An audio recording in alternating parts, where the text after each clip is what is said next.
All right. Hello. Welcome everyone back to another pre-Christmas edition of the Happy Hour Show.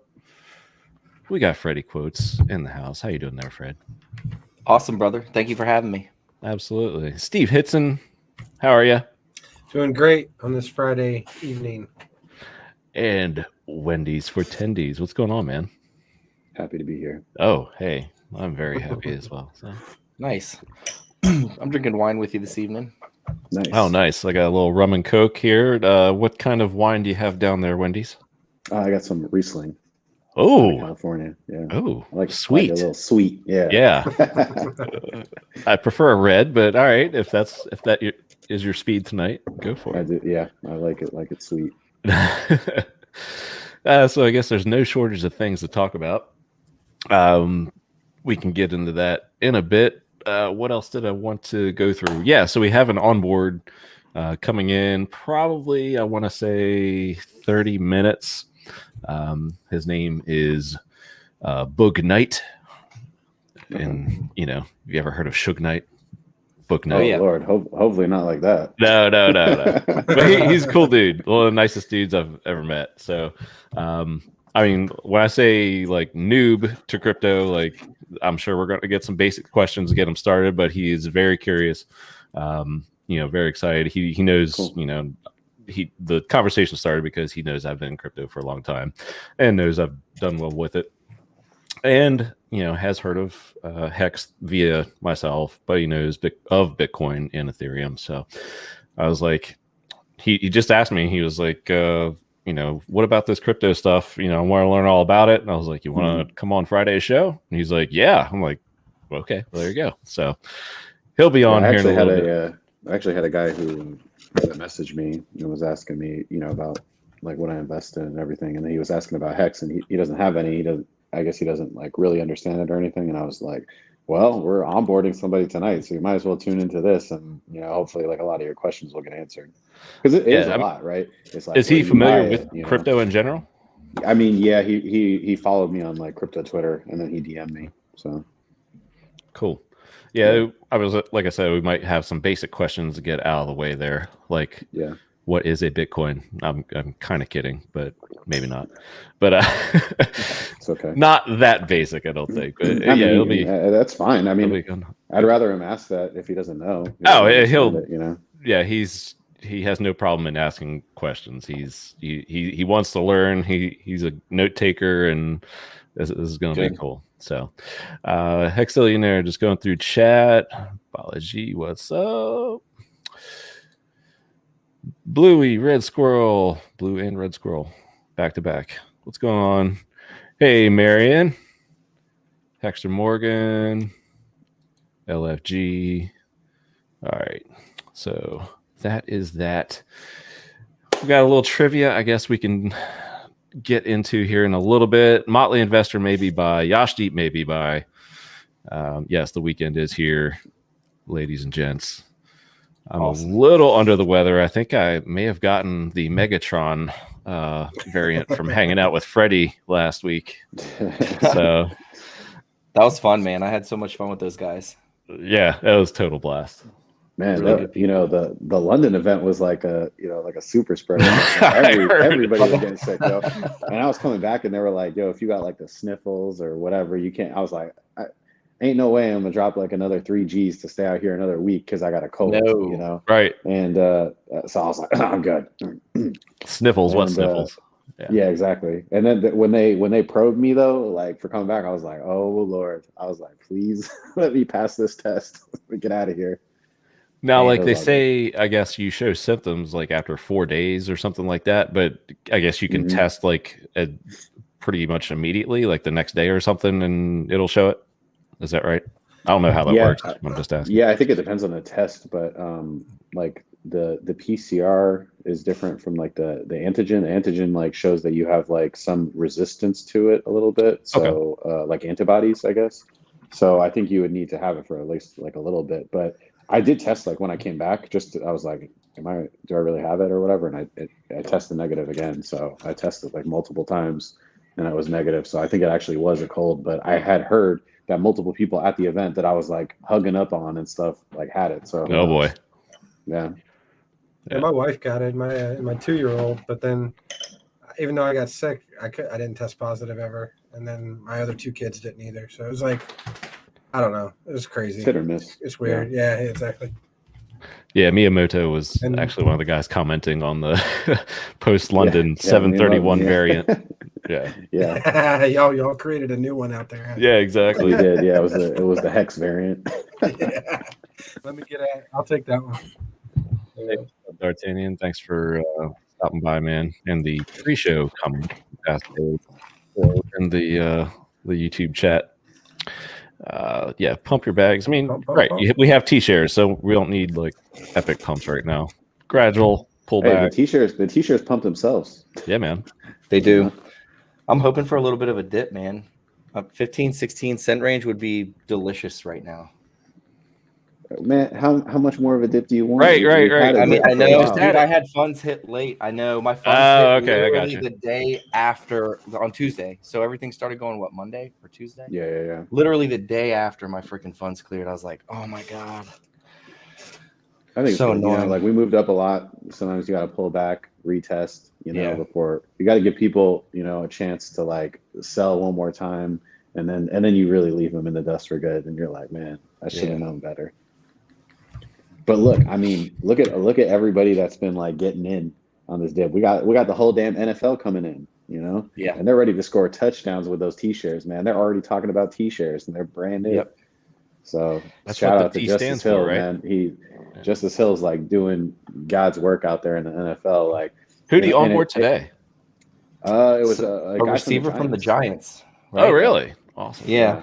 Yeah, I saw just somebody put got it- onboarded, but yeah. Yeah, and the big thing is like those guys, like, you know, they don't have a 401k and stuff like that. Yep. So something like HEX is literally perfect for them, and it's good to see these guys like saving away for their future, because you never know when your time's up. You know, I know somebody who played Major League and he only played one game. You know, Yep. and when he got signed with the Reds, like he got like a Raptor, like $80,000 Raptor, all this stuff. You know, he played one game. So you just never know. So it's never too early if you're a professional athlete to you know, save for your future and stuff. And HEX is perfect for that. Yeah, that's totally true. I know a NHL player. I don't think he ever played an NHL game. Got drafted, I think, as a first or second round pick for the Caps, and blew out his knee before he ever made it to the show. And he ended up being the hockey director at the rink I worked at in college. Mm-hmm. And I was just like, man, to have like that in front of you. I mean, he's like 6'5", like, you know, just giant of a dude and like top talent. And, you know, once the knee went, man, that was it. You never know what's going to happen, man. You literally never know what's going to happen. And like, you know, but performing at that level, you know, things are going to be strained and stuff like that. And you just don't know. So, and did you I see feel the like you're interview? at that age range where you're going to, you never know how many years you got anyway to perform at that, like, you know, UFC, right? Like you could be like at the top of the UFC for a very, very short period of time. So yeah, Hexander, their time is up once they get traded to the Lions. Oh god. Did you see? I think it was Crypto Heartbeat and Keelan Doss, that interview. Yeah, I have not watched it yet. Yeah, I saw. It was good, that, man. But he was morning. talking about that. Like he's from Oakland and got drafted by the Raiders, and then he's, you know, went to Jacksonville for a bit, and then like just all around, man. And he's like, you never know what to expect. And he got injured, so he wasn't. I didn't know any of this stuff, and like he just laid it all out there. I was like, damn, dude, that is sick. But like he said, you never know when you're gonna go or what team you're gonna play for next week. Literally, it could change like that. So, it's wild. And a lot of it's out of your hands, you know. Yep. Like you could potentially have like your 15 minutes where you're in the game, and like it'd be good, but they just for whatever reason are like, we're going to trade you, we're going to get rid of you, you know. Like you just don't know. It's not really up to you necessarily. So I'm waiting for the first player to ask for half their paycheck in HEX. Yeah, right. It's coming, man. It's coming. You know, They've done the Bitcoin thing, right? So, Aaron it's Rodgers. only a matter of time. Who's the first athlete that'll demand their payment in HEX?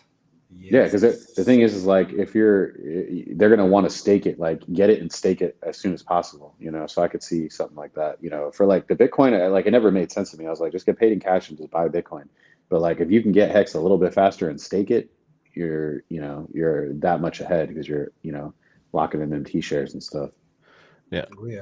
This is cool from Briz. He met Keelan in New York, talked to him about 45, and he's hyped on PulseChain. So it's not just HEX. Like, in its own way, HEX is becoming a gateway drug and could open these guys' eyes to a Pulse or PulseX and understanding that. And then it's like, okay, you've been exposed to like this ecosystem slowly but surely. And man, think of the possibilities with that, like of the whole ecosystem, like owning a part of each of it for these guys. Oh, yeah. I got a funny story about Keelan Dawson, New York, man. So Hexagon 720 and I were at this party. Speaking of, so we're there, but he ate like an edible before we went and just got the edible just put him sideways, and he had a couple drinks and he got turned up like super quick, like really early at the party. And Jay Schill and Keelan come walking up, and I'm talking to Justice, and Hexagon 720 looks over at Dawson's like, yo, you like the music? And he was like, huh? And so Hexagon 720 was talking about like the Hexagon anthem and the Furu's eulogy, but he was so fucked up he didn't know what he was saying.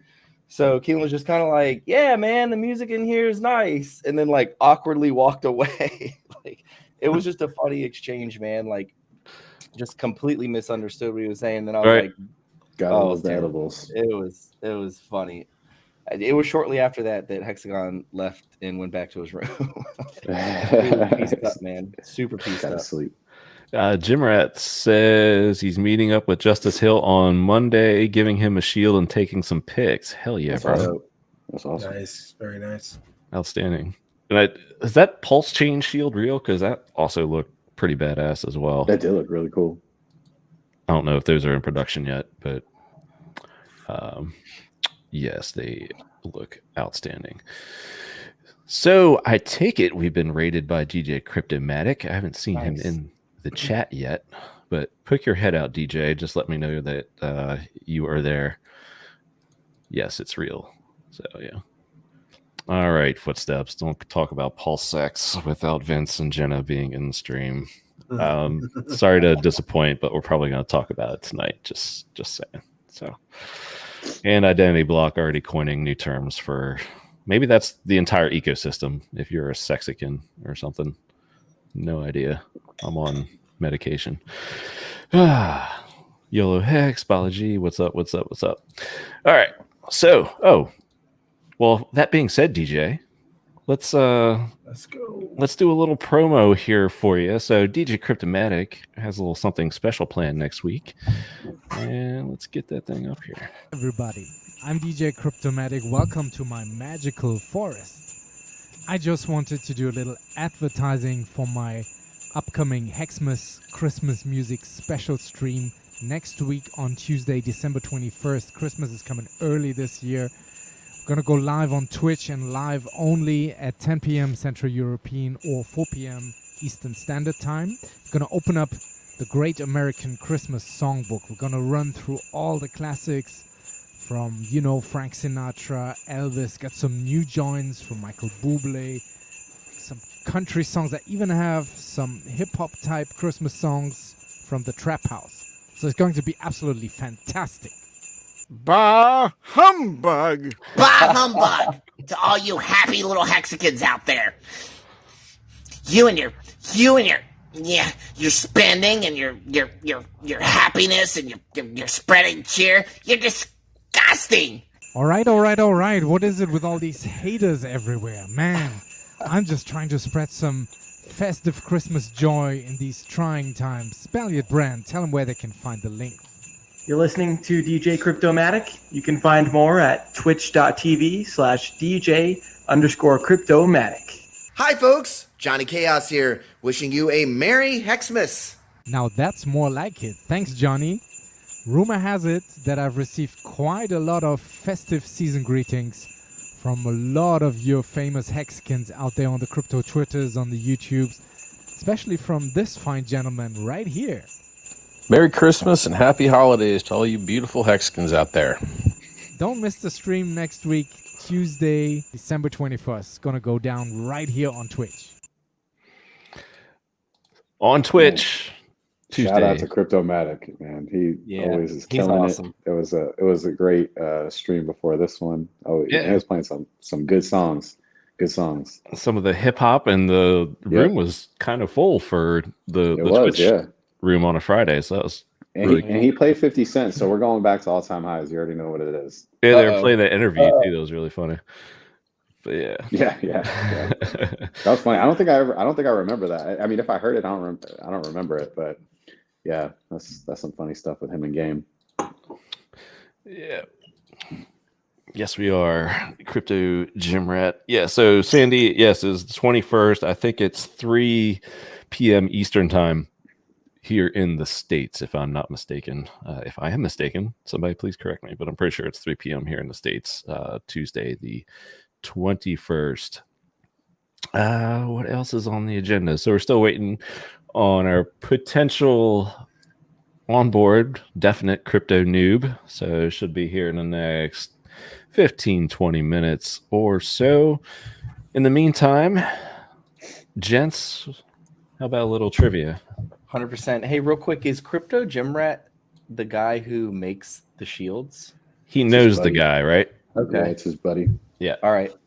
So he's the person that you need to talk to if you need a shield. That's the guy. Yeah, he's the point man. Yeah. And did you get an answer on the pulse shield?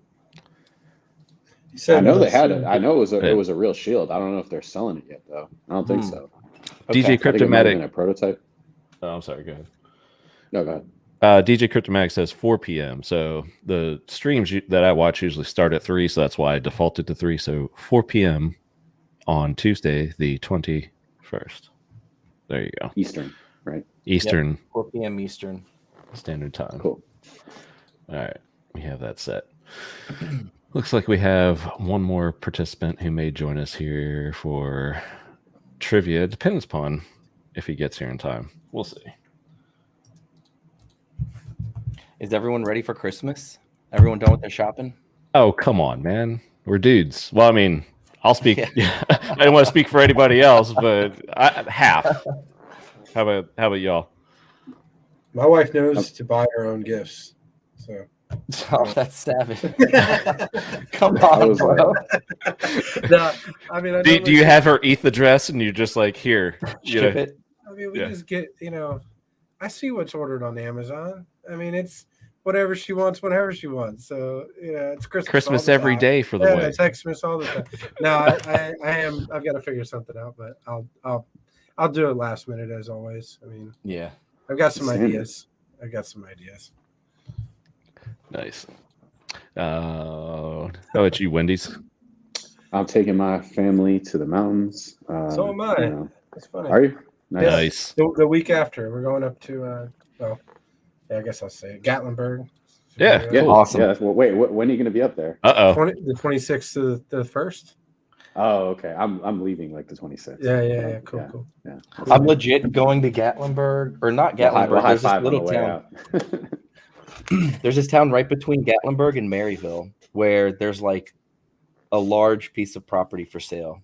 And in January, we're going to Tennessee to look at it. Cool. Like almost a square mile. It's freaking huge, man. You gonna Airbnb it? There's no home or anything on it yet. Okay. We would develop on it for sure. Absolutely. Right. Probably not Airbnb. So like Tennessee or Florida, we need a primary somewhere that doesn't have the state taxes. So, but that area is beautiful, and it's only like 4 to 5 hours from South Carolina beaches. So who knows? Cool. Either there or Florida. Yeah. Yep. I mean, maybe both, right? Yeah, probably both. I like Tennessee. Sure.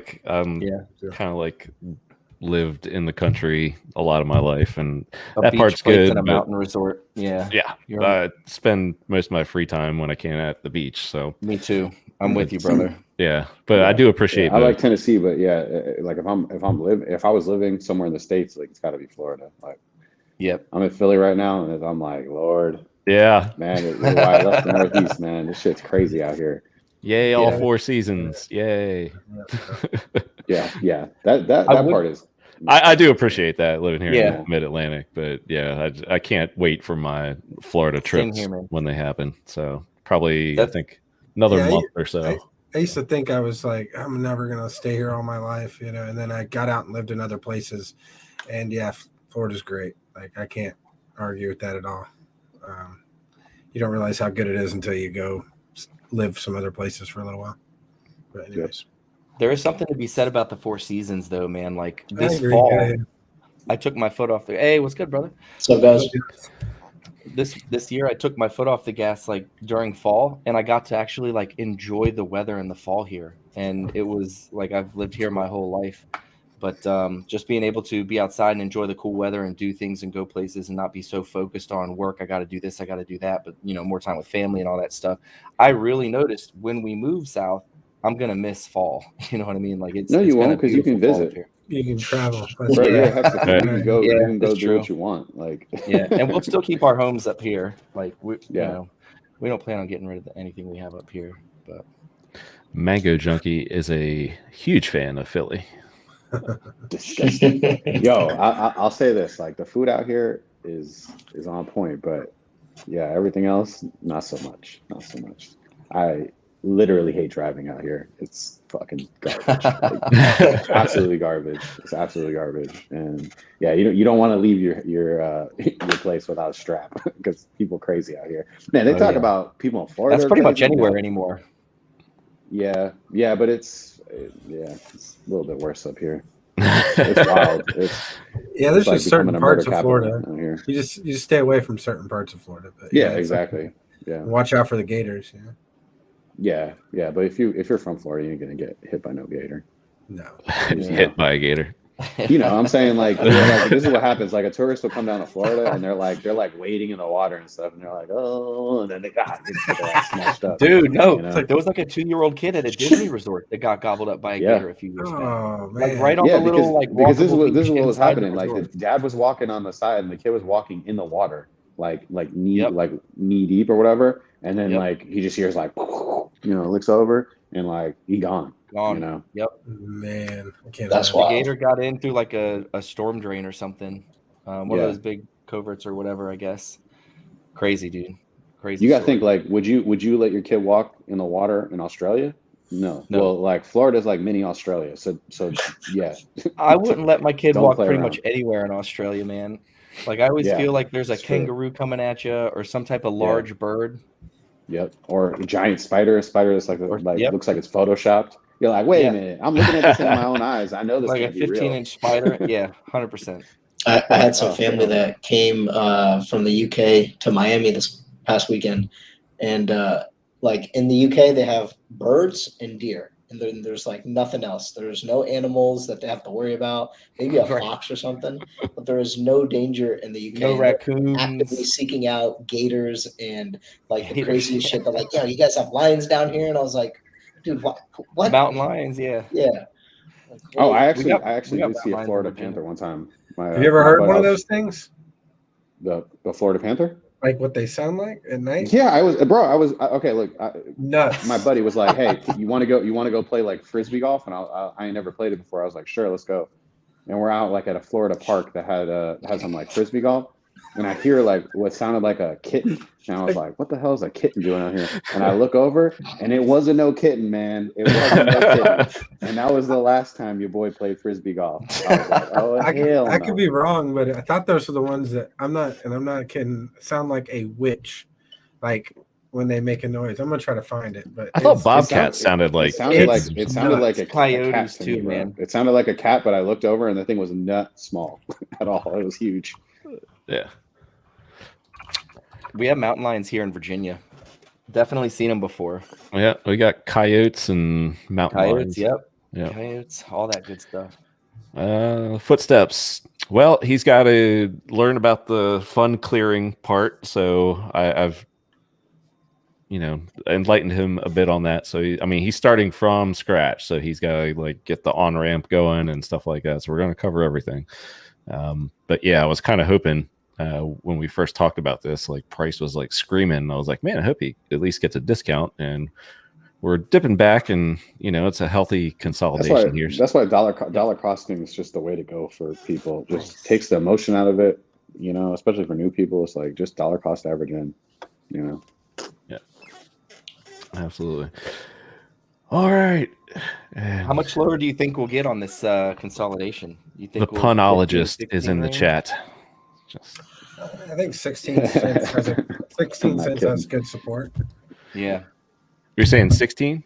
I don't know. I mean, I didn't. Yeah, you have to have some sort of pullback, right? I think 18 is probably. Yeah, I mean, I like kind of where we're at right now. Yeah, let's stop right now and just keep going up. No.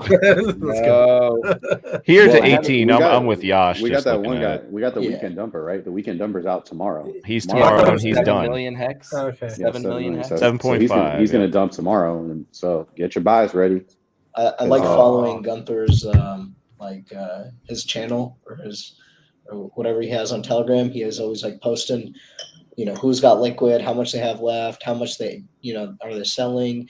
Do they sell in batches or, like equal batches, or are they just crazy? And he's got some commentary to it.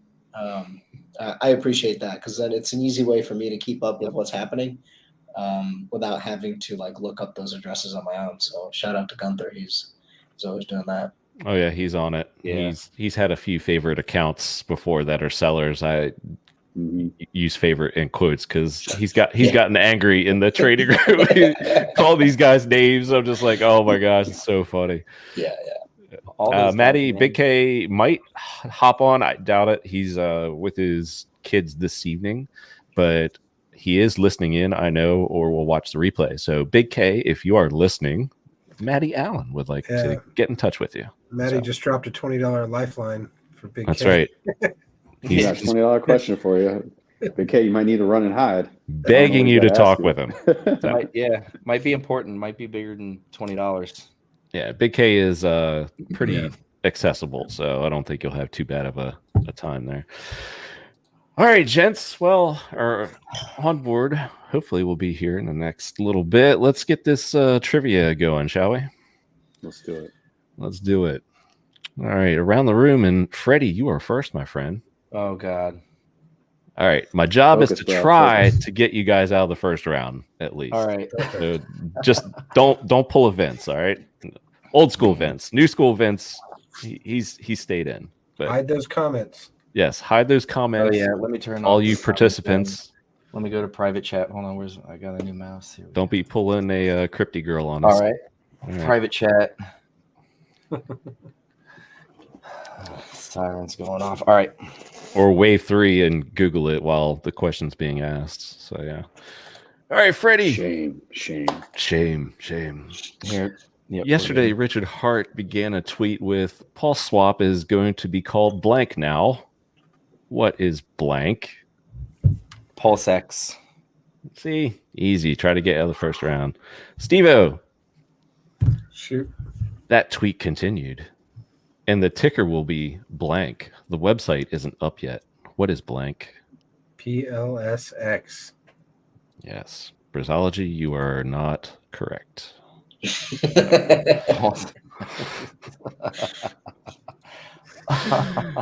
That's actually what I said. Wendy's. Let's see here. Earlier today, Richard Hart tweeted, PulseChain testnet revealed a blank, which has been resolved, and we caught some issues with our peer discovery along the way. What is blank? Bug. Bug is correct. And Yash, in what state is the Crypto Sparbook Freedom TV 5555 tour in for the rest of this year? Florida. Correct. Everyone is out of the first round. Good job. Pat yourselves on the back. Hey, I would have got that wrong because I literally was thinking in my head Miami. And I would have said Miami and you state. Well, I mean, I think we've I would have given it to you. Yeah, we've been all right. All right, good job, Chad. That bong hit. Yeah. He's staking and waited baking till over after. Yeah, should have waited till after trivia for the bong hit. Yeah. Let's see here. All right, these will get slightly harder now. Freddie quotes, and I will repeat these now since they're a little bit harder. That way, it'll give chat a chance to participate. What's up, Hex Drugs and Rock and Roll? Cool name. Yesterday, Richard Hart tweeted, #cryptocurrency is your best chance at getting rich? Hashtag BTC, referencing a TikTok video by which Hexagon? I'll say that one more time. Yesterday, Richard Hart tweeted, cryptocurrency is your best chance at getting rich. Hashtag BTC. And this was referencing a TikTok video by which Hexagon? Probably have the choice of one or two. So yeah, there's two people. It would either be El Hexadente or Super Hex. And the most recent one I saw was Super Hex with the false advertising or the click bait and switch advertising one, I think. All right, I'm gonna say Super Hex. The correct answer is Logan Paul. No, I'm just kidding. Thank you, Hexo, for that. Super Hex is correct. Oh, whew. Nice. All right, good. Man. It's a contest between Hexo and Brizology for the craziest answers. Anyway, Steve. Yesterday, Richard Hart began a tweet with Hex.com is the best blank I've ever seen.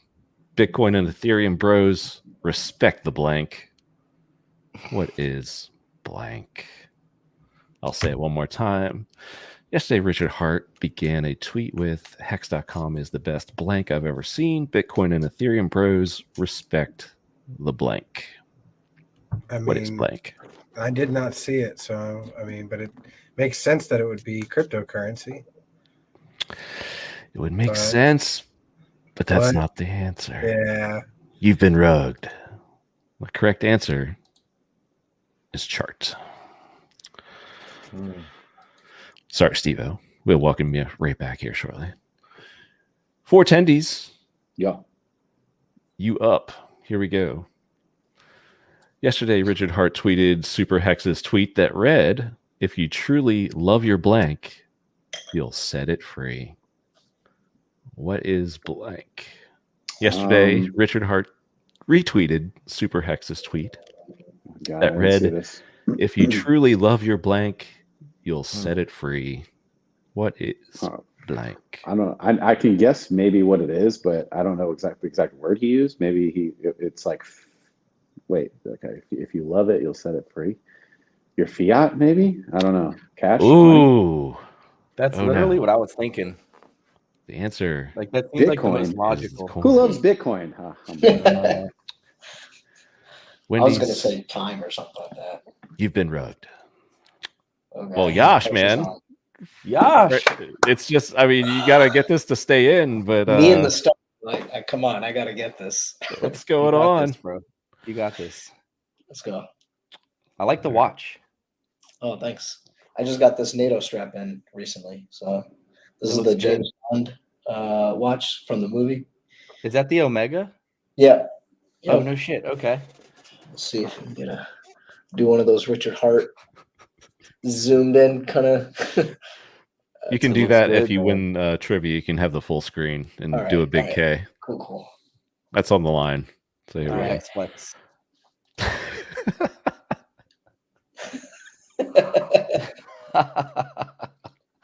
No lie. All right. Yash Deep, to stay in. Here we go. I'm getting the watch off just to be ready. Earlier this week,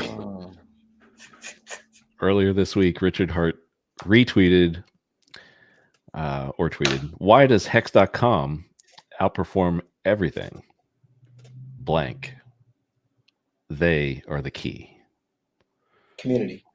One more time. Earlier this week, Richard Hart tweeted, why does Hex.com outperform everything? Blank. They are the key. What is blank? Community. Final answer. The answer. Super confident about that. Is T-shares.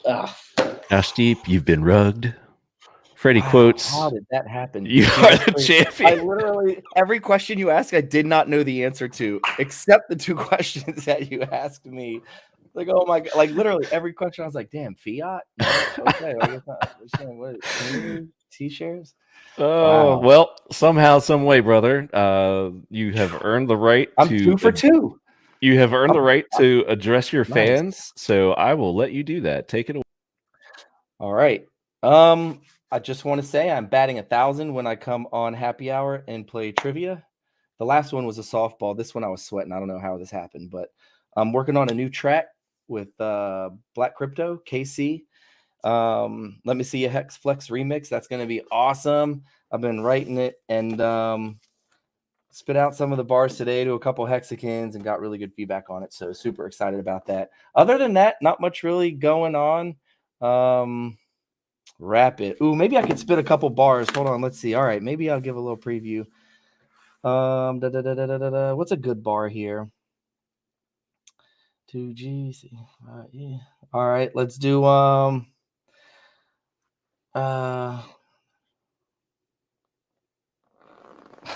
we run the show. We got people to manage. I stream with my boys, Big K, Feeder, and Tangent.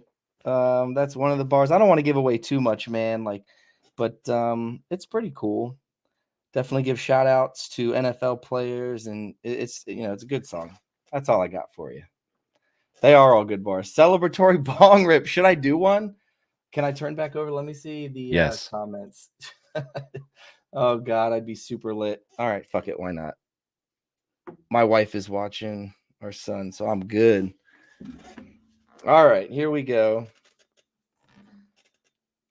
So I just recently completely retired, so I guess this will kind of be like a celebratory retirement / whatever the hell. Trivia, victory.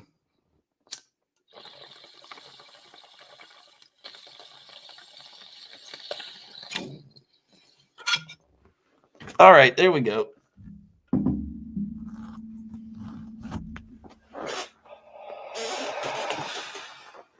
All right.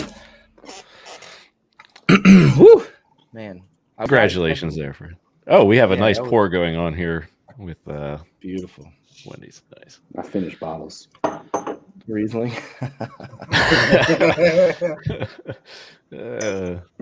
Hexo has something there. Oh, Hexo. No crumb left behind. No crumb left behind. I think we did It's kind of funny. whip out that microphone image last week, if I'm not mistaken, as a I think we were describing lemon party. Yeah, don't Google it at all, but we explained it last week what that is. It's a lemon party like a blue waffle. It's no. But you don't want to Google it. I feel like only one person in here knows that. Well, was the last time when he mentioned it. We Googled it last week. Yeah. That's not fun. It showed I did not see that. Showed the answer, and then I had to pray those demons off of me, man. That was bad. That was a bad one. The crumb guzzler. That's actually pretty funny. I can see. I think Boog is coming into the green room here in a second. I want to help him out. Looks like the frame rate's a little off. Children of the Grave. Yeah, if it's anything like a blue waffle, I don't want to know anything about it. So, yes, we will conduct our introductory noob questions here shortly. I just wanted to pull this thing up before we bring in Booge Knight. Where are we at here? This thing. I mean, it could almost do the fuck is this on this. So, I mean, literally, like, the fuck is this? Like, MicroStrategy floats lending out its Bitcoin trove to generate yield. Bro, have you heard of HEX? Oh my gosh. Like, that guy. What? So annoying. What? You know, I saw He's where most people were. He's where most people were in 2016. Sorry, I didn't mean to cut you off. No, I'm with you. That's exactly. I agree with you. I don't. I think this. I'm trying to remember where I saw, but CEO of Apple or something like that was asked why don't they invest in Bitcoin. And he was like, "Well, people don't buy Apple to buy Bitcoin," and it made perfect sense. It's like, yeah, that makes sense. Like, You buy Bitcoin to buy Bitcoin. You buy HEX to buy HEX. And I agree. He's stuck in. It almost makes him look like a noob to crypto, just because. Yeah. Yep. There's so much better technology out there than Bitcoin. And I know it's not all about the technology, but it's also better. I mean, at least the game theory, right? Like, because if you look at it, like, they've bought $1 billion worth of Bitcoin, right? Ethereum has burned, the protocol has burned $1 billion of Ethereum without anybody, you know what I'm saying? Like, it's just a community effort. So, like, he's just living in the past. Like, once, like, Ethereum has the merge, right? And it's like, it's fully proof of stake, like, it's going to destroy Bitcoin. Like, it's kind of sad that he's investing all this money and, like, he doesn't have anybody around him to tell him, like, hey, this is not it, bro. Like, Bitcoin shouldn't be number one right now. It's only number one because of, like, you know, this guy and a couple others, you know, that he suckered into it. We're about to go through a paradigm shift. Yeah. Bitcoin's going to be flipped, and then it won't just be flipped by one thing. It'll be flipped by a bunch of things. And yeah, it's, you know, he works for a technology. He owns a technology company. You think that they would be trying to look much further than Bitcoin to improve the blockchain tech in general. So. Yeah, that's a good point, right? Like, you're in the software and technology, and you're basically, you know, pushing the dinosaur of the crypto tech. Like, what? Which I'm okay owning. I mean, own whatever you want, but, like, yeah. You know, when it was 2016, he was saying Bitcoin was dumb too, I think. So. Yeah. Well, I mean, granted, like Richard, you know, said Ethereum, you know, wasn't a fan of that, and then he switched. He changed his worldview, and, you know, maybe Saylor can do that and be like, okay, well, I'm talking about yield here. I don't think he can. I don't think he can at this point. He's all in. Well, these guys can't either. But yeah, he's so far in with money wise. Yeah. That like his whole like literally his company is basically a Bitcoin ETF. Yes, it is. Exactly right. And he'll forever be affected by that on his, like, yeah. I wouldn't be surprised if, like, you know, he gets to be, like, owning so much of it or whatever that he influences it to become, like, proof of stake or something down the line, because it won't be able to compete.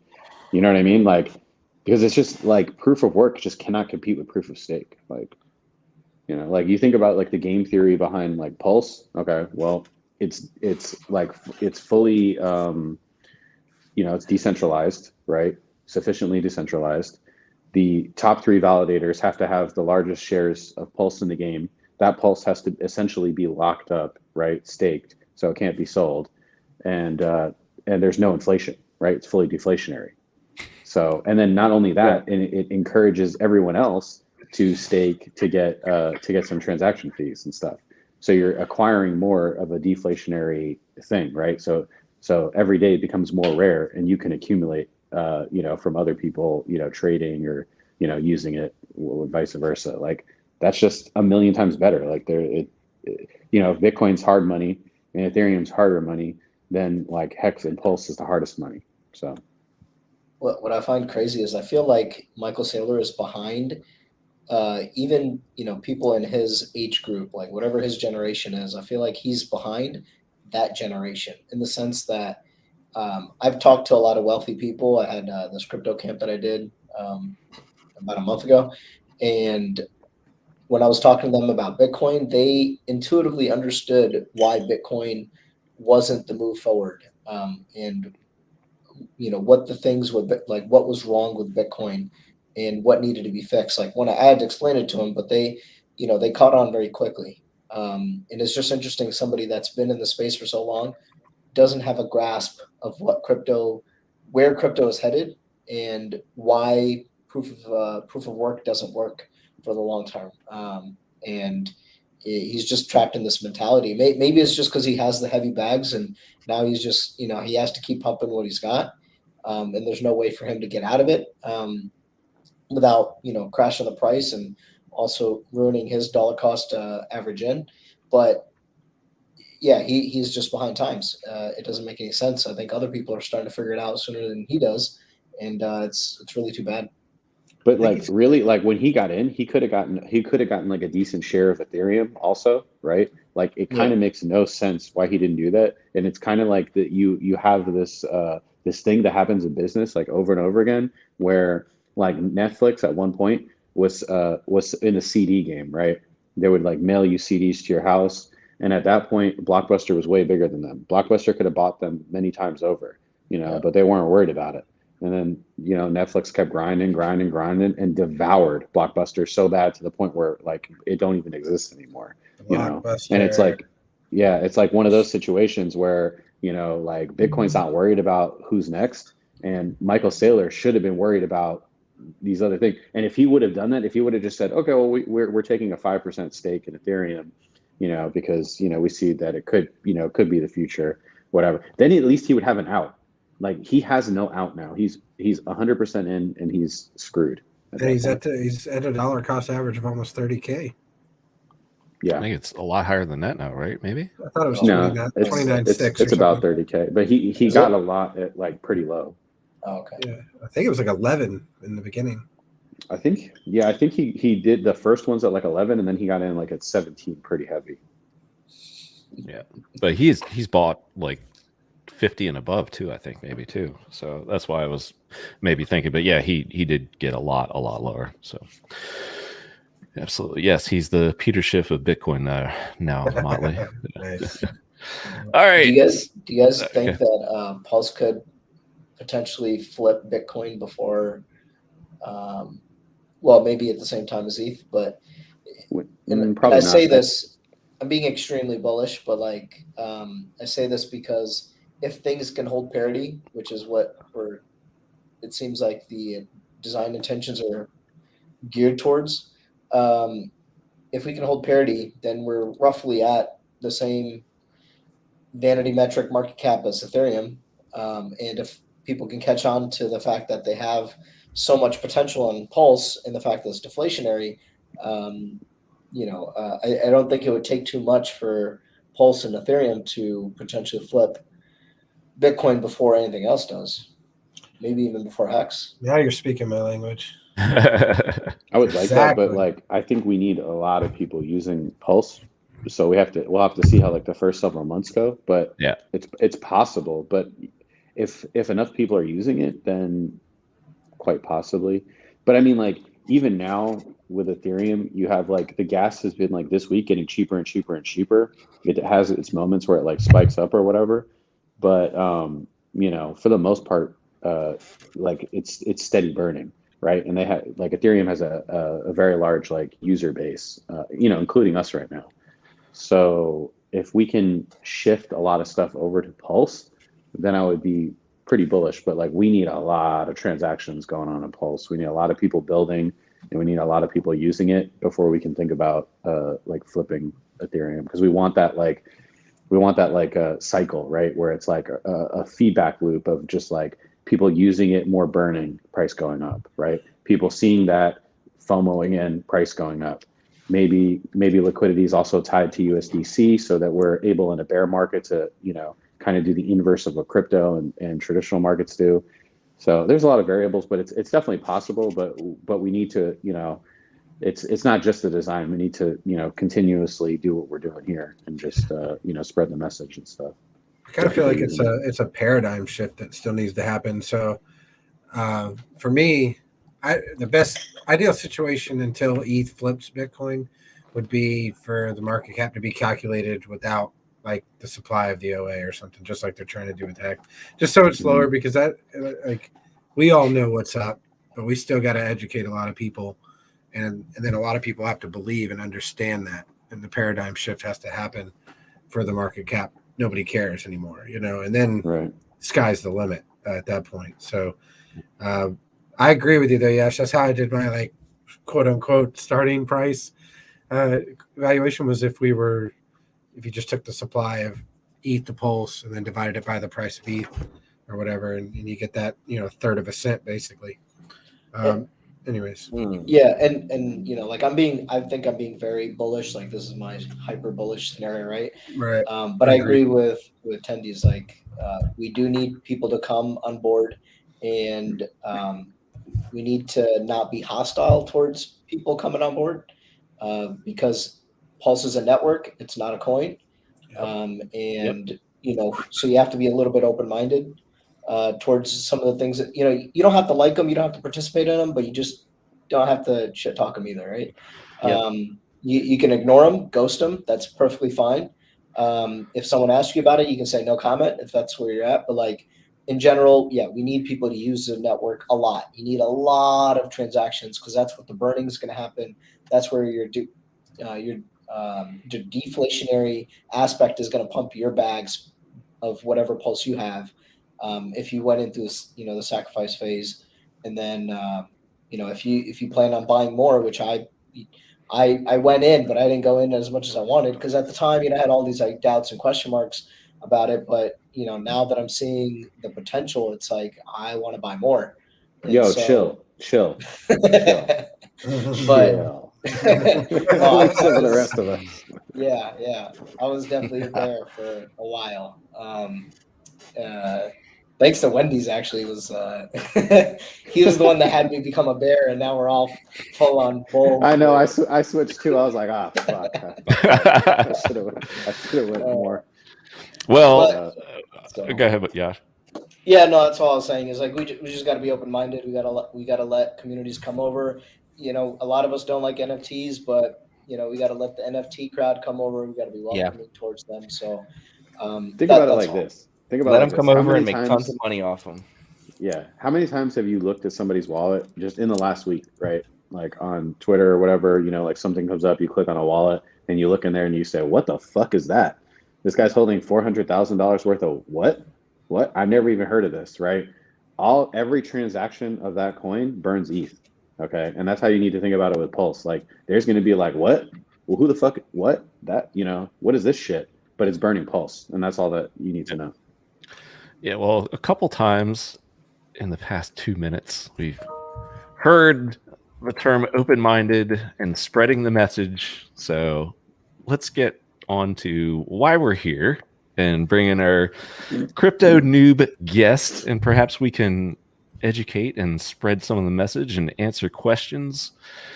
My man Booge Knight, what is up, brother? How you doing? What's up, good, guys? guys? What's going on? Yeah. Welcome. Coming to you live from my bedroom / in-laws basement. Nice. Humble indeed. I like that. Yeah, that's right. I wanna get out of the basement at some point. So I'm interested in. I've got a couple friends that talk a lot about crypto, but my guys, I absolutely know nothing about it. So hopefully this is you know, an enlightening for me. So well, good to meet you all. Yeah, we're pleased to have you, man. I just right at the top of the stream, I was just saying, like, you know that I'm been into crypto, and we talked about it in passing, but yeah, it's not Suge's brother, bro. But I mean, that's what I'm going for. I mean, right, the name, right? Yeah. So well, I mean, the look too, you know. Oh yeah, you got like so, the old school WWE Bad News Brown thing going. Yeah, so, yeah. I'm not trying to kill any rappers, so, you know, none of that. Yeah. So, but yeah, I mean, where do you want to start? Because I know, I mean, you're kind of, you know, just dipping your toe into this and trying to understand. I mean, you've heard me talk about, you know, HEX and PulseChain, but I think you know, you probably need a more basic understanding, you know, start, you know, wherever you feel comfortable, and then we can try to, you know, get you to wherever, you know, you feel way better. Yeah. I mean, put me in preschool, boys, because the reality of it all is, I mean, I've done some day trading in the past. You know, I have invested in stocks, but crypto makes absolutely no sense to me at the moment. It sounds, you know, I decided not to do any like pre-research for this. I wanted to come in completely blind and learn from you guys. But from what I, you know, have seen in passing, it sounds like it's like not money, but kind of money that we're trying to make into money. And I mean, the reality is, realistically, I'm not a big fan of big government. I'm not a fan of the way finances have been taken away from people in general. And if this is the future of us getting our financial freedom back from those who are behind the curtain, I'm completely down. So That's how I started in crypto. I think everyone Yeah. feels the same way, right? Like that's just Yep. like that's what brought us to crypto, I'm sure. Yeah, so I got to get going in a few minutes, but can I just say a few comments to that? As far as like a lot of us here have more or less libertarian type of mindsets, where we believe in individual greetings, responsibility. brother. And I mean that's why we have such a tight community too. Is right. We believe in individual responsibility. We believe in ownership, and we believe in sacrifice, and then being rewarded for good sacrifice and punished for bad sacrifice. And so a lot of that is what's deeply ingrained into this community. So that just, like as far as a group of people to hear from and relate to, you're going to probably connect with us a lot just on that fundamental principles. But beyond that, this is also something what Richard Hart believes in. And, he's the founder of HEX and Pulse. And he took those ideas and he implemented them into the blockchain. And some of the ways that he did that is by making HEX immutable. So meaning you can't change it. So there's no, Federal Reserve coming in, printing extra money whenever the fuck they want. There's never these closed door deals going on, people colluding and just doing whatever they want to interest rates, creating new spending bills or whatever, right? So none of that stuff happens here. The code it's been audited 3 times. So it's been checked for bugs. It's been verified. It's been running for over 2 years, flawless, 100% uptime. And so, that's kind of the framework, and there's more to it, but that's kind of the framework for why this community came together. We all, for the most part, we share these values together. And so I think in the right place, these guys will be able to, I'm with you. I'm with you. We're a very similar mindset here. So that's why we all get along. Very cool, man. Well, I'm sorry to see that you're leaving because that sounds pretty good. No. Well, I don't stream as much anymore, but we have another streaming platform where we'll get going on that, and I'll join in. 4Tendies will be there, so maybe we can have you on there sometime, and we can talk again. So, I'm sorry, I have to go get ready for my brother's company holiday party, so I'm gonna go. Nice. Thanks for stopping by, Josh. Appreciate it. Thanks, man. I appreciate it. See you guys. Thank you. Yeah. So I mean, I can look. I mean, crypto is something that I was a nurse by trade, and like I like to make analogies with things that I know. When you go to nursing school, right? You're a fresh slate, right? You don't know shit about the human body, other than what you learned growing up and stuff like that. You don't know how things work and everything like that. So they teach you all the basic stuff, right? Then that's the school stuff. Then you go to the hospital, right? And so when you go to the hospital, that's when like all the real shit's going down, right? So you're there with people who've been nurses for like 20 years, and so they're talking another language. If you've ever been in the military, you've been around people in the military, they speak in acronyms, right? So if you just walk up on a conversation, you're like, what the fuck are they talking about? And I've been doing that for a while now. Yeah. I have no clue what y'all are saying. Yeah, and that's basically finance, man. So like the thing is like I could talk to you for hours, but it's something that like financial knowledge is something that you gain a little bit at a time, and eventually you just really start understanding everything. So at its base, cryptocurrency is a new asset class, right? So you got stocks, you got real estate, and you have cryptocurrency. For the most part, cryptocurrency has only existed ever since the financial crisis in 2008. Bitcoin was created in 2009. The narrative of Bitcoin originally was peer-to-peer cash that was supposed to be cheap to transact, fast to transact, and all that kind of thing. In 2017, after that kind of like bull run, and a bull run is just basically means everything's going up. Bear market is everything's going down. So I got that. I'm good there. Yeah, I got that. Not total noob, but yeah. Okay, cool. I'm gonna break it down. Yeah. So in that bull run, like the narratives of Bitcoin, which was the leading cryptocurrency at the time and still is, depending on who you ask. But by what cryptocurrency measures by, that's the number one right now. What does it measure by?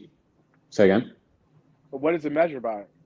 So currently, the way that most people measure it is by market cap. We'll get into later why that's really not like a good measuring tool, and it's a lot of it. There's some manipulation and stuff behind things like that. So it's really not the best measuring tool. But that's kind of how people will measure it.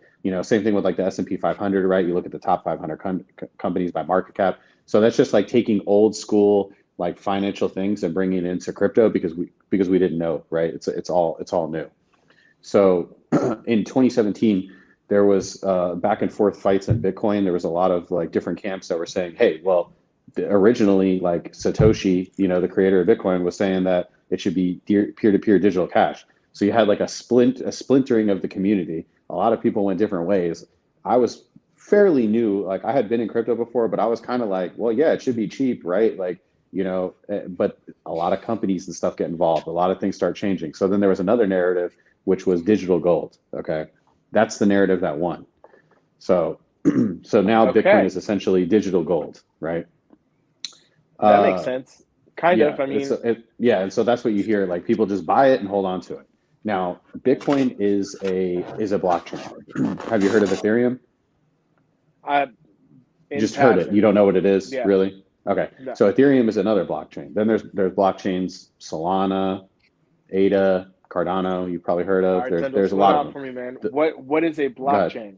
Yeah. So think about a blockchain as essentially like a network of computers. Okay, and fundamentally, the way like there's like a blockchain like Bitcoin where all you can do is mint inflation through what's called mining, right? So you have a computer that's like solving problems, and then as a reward, you would get Bitcoins as a reward. Okay, and so if you've seen like pictures of like mining farms, it'll be like just like warehouses full of like servers and stuff like that. And so that's why you get like people saying that like, Bitcoin could be like destroying the planet and stuff like that, because as time goes on, the math problems that are required to solve Bitcoin get harder. Okay. And so like theoretically, if it's costing more money in electricity to mine the Bitcoins, it's one of those things where it's like, it's essentially pushing the value up by, cost and stuff. So eventually you have a bear market where the cost is getting too crazy. People start turning the mining software off, like because it's just costing too much to earn Bitcoins. The difficulty is like adjusting to getting too hard, and so you have like the fluctuation in Bitcoin. So that's essentially like how Bitcoin works. Also, Ethereum kind of works in that similar aspect. That's called proof of work, where you're basically like solving like algorithms to get coins. Proof of stake is what crypto is moving towards. There's some cryptos that are already on that. HEX basically runs off that. PulseChain is going to run off of like a similar thing with that, where it's that you take your stake in the network and then you validate transactions based on, you still have like the computing hardware and stuff, but you're not trying to solve like these math problems for no reason. And that's what like really costs like the main amount of energy. So, so basically, yeah, go ahead. I was gonna say, can I jump in real quick? So really to simplify, what is a blockchain? So like he was saying that Bitcoin goes through and this network of computers do something. So they solve the equation and it takes 10 minutes to solve each equation on Bitcoin, right? And at the end of solving that equation, the computer program gives a reward of 6 Bitcoin. So if Booge Knight has 50% of the computing power on that 5-minute or 10-minute block, and then Tendies has 25% and I have 25%, you would get 50% of the reward after that 10-minute block of solving equations, right? Those equations are basically transactions on a ledger. That's what a block in the blockchain is. So it's literally just computers solving an equation to get Bitcoin as a reward.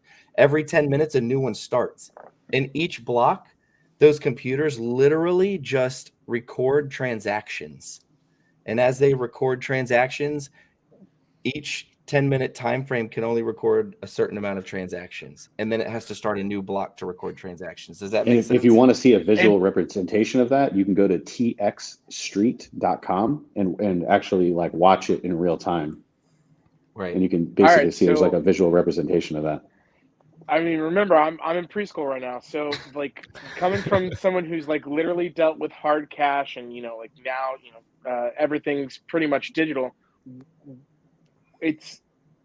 I still don't understand what is the transaction of, like, my guy, what the hell is a Bitcoin? Like it's like Right. At the end of the day, it's like a dollar I can hold in my hand.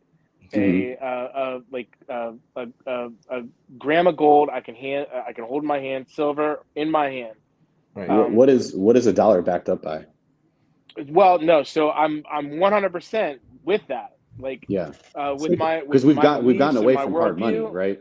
Right, in the 70s or something like that. So like with my worldview, I know for a fact that the dollar is backed by literally just an idea.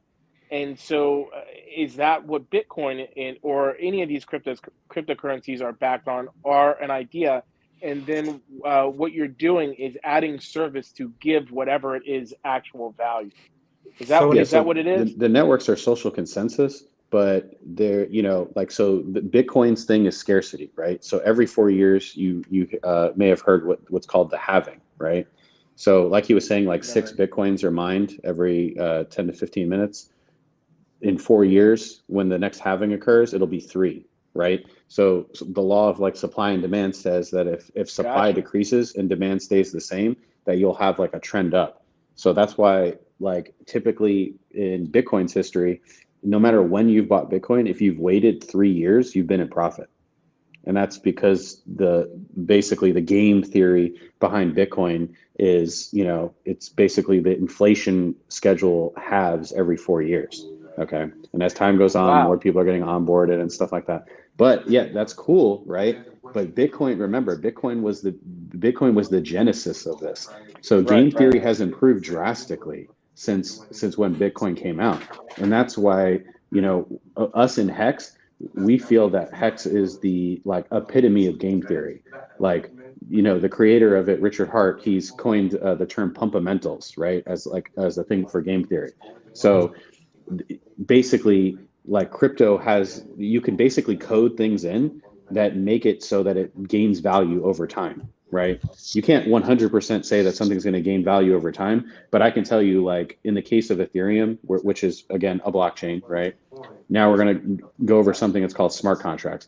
So whereas Bitcoin, you can just send Bitcoin, right, to people, and you can mine inflation if you have a miner.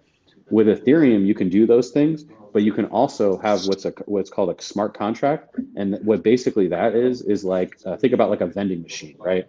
A vending machine does a very simple transaction, right? And it's essentially automated, right? You stick $1 in the vending machine and you push a button, right? And you execute that contract, and then a soda can comes out, right?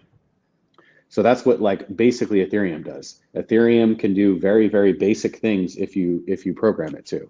And so you have blockchains like Ethereum, like PulseChain, and then you have what's called DApps, which is decentralized applications. And that's like what HEX is. HEX is a contract that runs on Ethereum. Okay.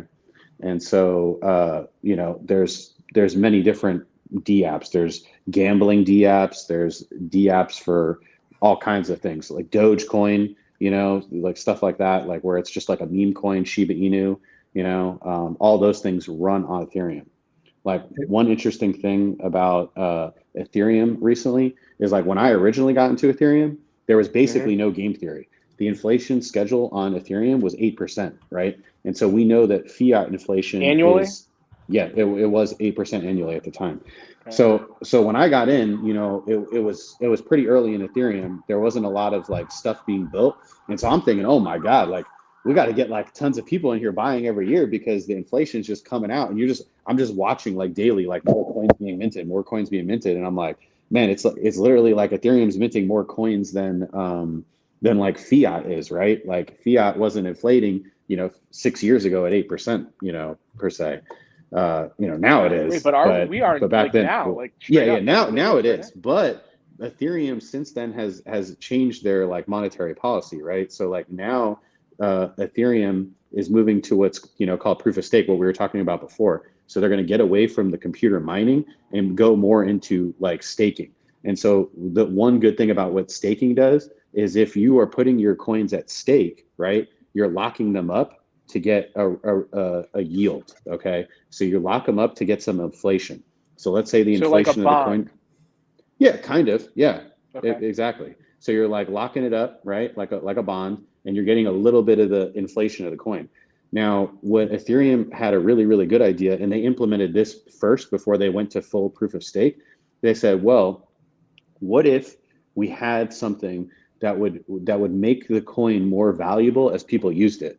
So one guy who was just a guy in the community, he wasn't even a developer, he said, hey, what if we burn 25% of each transaction like forever? So every time like you send someone Ethereum, you use a dApp on Ethereum, it will burn 25% of that transaction forever. And so that's something that like you can't do with stocks, you can't do with regular like money, that it can make the users have more value over time. And currently, so that happened last summer, and already $1 billion has been burned. Go ahead. All right, so just so I'm tracking. So when it gets burned, that means less supply, so that increases the demand. Well, it doesn't increase demand, but remember, if demand stays the same and supply is lessened, then price go up. So is there like a period so imagine where... there's like 5 people at a table, right? And there's 8 slices of pizza. If one of those slices of pizza falls on the floor and demand stays the same, I'm as hungry as you are, and Cabana's just as hungry as he was before, those pizzas are worth, those slices, the 7 slices that are left are worth more, right? Now if we add one other person to the table, it's starting to get real. It's starting to get real. So if another piece falls on the floor, like you see how it can become like a never-ending loop of like, bullishness essentially. And now remember this. The cool thing with crypto is it's worldwide, right? It's worldwide. It doesn't shut down. Like the stock market, it pumps too much in a day. Oh, hold on. We got to turn that thing off. These plebs are getting a little too rich. That's something that doesn't happen in crypto, but that vice versa too. Can I ask you? I got to go in just a minute, but I did want to ask you a couple questions. So you had mentioned you like gold and silver because you can hold it, right? Yeah. And it's tangible, or it's a what's the word for it that they use? Anyways, so there's an argument that actually things like that don't make a good store value for a couple reasons. Anything we have, money, gold, any of that's typically you get that for your time that you give into whatever you're doing, work or whatever. So you're putting value in that. You're storing your value. So when you look at a few things, you want to be able to transfer that money. Gold bars, they're typically heavy and hard to transfer, hard to move around, hard to send to somebody. And then also gold can be used in a lot of electronics and stuff like that as well. Like, so having something in a store of value that actually does have a use case here in the world isn't necessarily a good thing either. So when you look at Bitcoin, and I am coming back far in the conversation, when you look at Bitcoin and we talked about it being used as a store of value, it is easier to send than gold. It has a fixed amount. So there's theories out there that there's asteroids with more gold in it than our entire planet. Right. And you don't really know how much gold is out there. So there's not really a fixed supply, and it can be manipulated. I mean, all markets can be manipulated. But so there are definitely some benefits on a base level when you're just talking about Bitcoin. And again, like Wendy's had said, that like there's obviously a lot better stuff out there. Like we love HEX, obviously, we're and I'm going to let them talk about that further. But I think at a base level, so I noticed some stuff in your background there too that might make you interested in a book called Thank God for Bitcoin. It's a good book. It's a good book. The first 7 chapters really talk about the monetary system and why it's broken, why the debt-based fiat system's broken. The government's stealing our lives from us, quite literally. And it's ridiculous. It's sick, actually. It's sickening. Because a lot of people don't understand that, and they're out there working. They're wasting their lives. They're literally wasting their lives, and it's being stolen from them. And so at a base. Go ahead. I was gonna say, like, I understand this, and so the reality is like, as we try and plan for our future, as these things keep on happening to us and happening in our country and our world, things become more and more bleak. And I look at my basic understanding of this, and that whole idea of the community and the individual being able to have the power instead of it being controlled by whatever the forces that be are. It's enticing, and we're in that type of situation. I mean, cheers, Motley. I saw that, by the way. Yeah. I'm in my in-laws' basement because we came here to save money for our house. Yep. We're at that point where we're ready for that, but I refuse to be in this bullish market for a house right now, and come out at a loss instead of gaining equity for my estate if we decide to buy a house right now. And it's we're like, well, what the heck are we gonna do? I mean, I keep on pooping out kids left and right. Well, I would say that, like, so that book is very good. It's short. Yeah. It references verses, and I think one big thing as a believer myself I had to deal with too was thinking that it was some sort of the devil's currency or something like that. So there's some other things crypto? I'm sure. Yeah, I'm sure you might, whatever. Like, No, you I'm get not past there. I have that. no Okay, good. But no, seriously, I mean, I know people that have done it, and Well, yeah, they some think will say that it's like they could be Yeah. the mark of the beast. right, Yada yada. right. Crypto? Anyways, I mean, yeah. everyone keeps on saying that everything is the mark of the beast. at Yes, this point. exactly. So, Yeah, true. When we'll Visa came know. around, it was like, oh Lord, I'm not getting one of those. Yes. But the last two, That's who it is. It's Nobody knows MasterCard the and day or the Visa that's time. telling us it's the mark of the beast. the last two chapters do go into Bitcoin and why even it's a more sound form of money and could be the freedom that we're looking for in a monetary Sure. system. You think about banks and all those people that have all the powers. This does give you a chance to own a piece of the network, to own a part of that, and gain financially from that instead of all the banks. You think about people that are working here in the U.S., sending money back to their families, and they get eaten up by fees from Western Union and all this crap.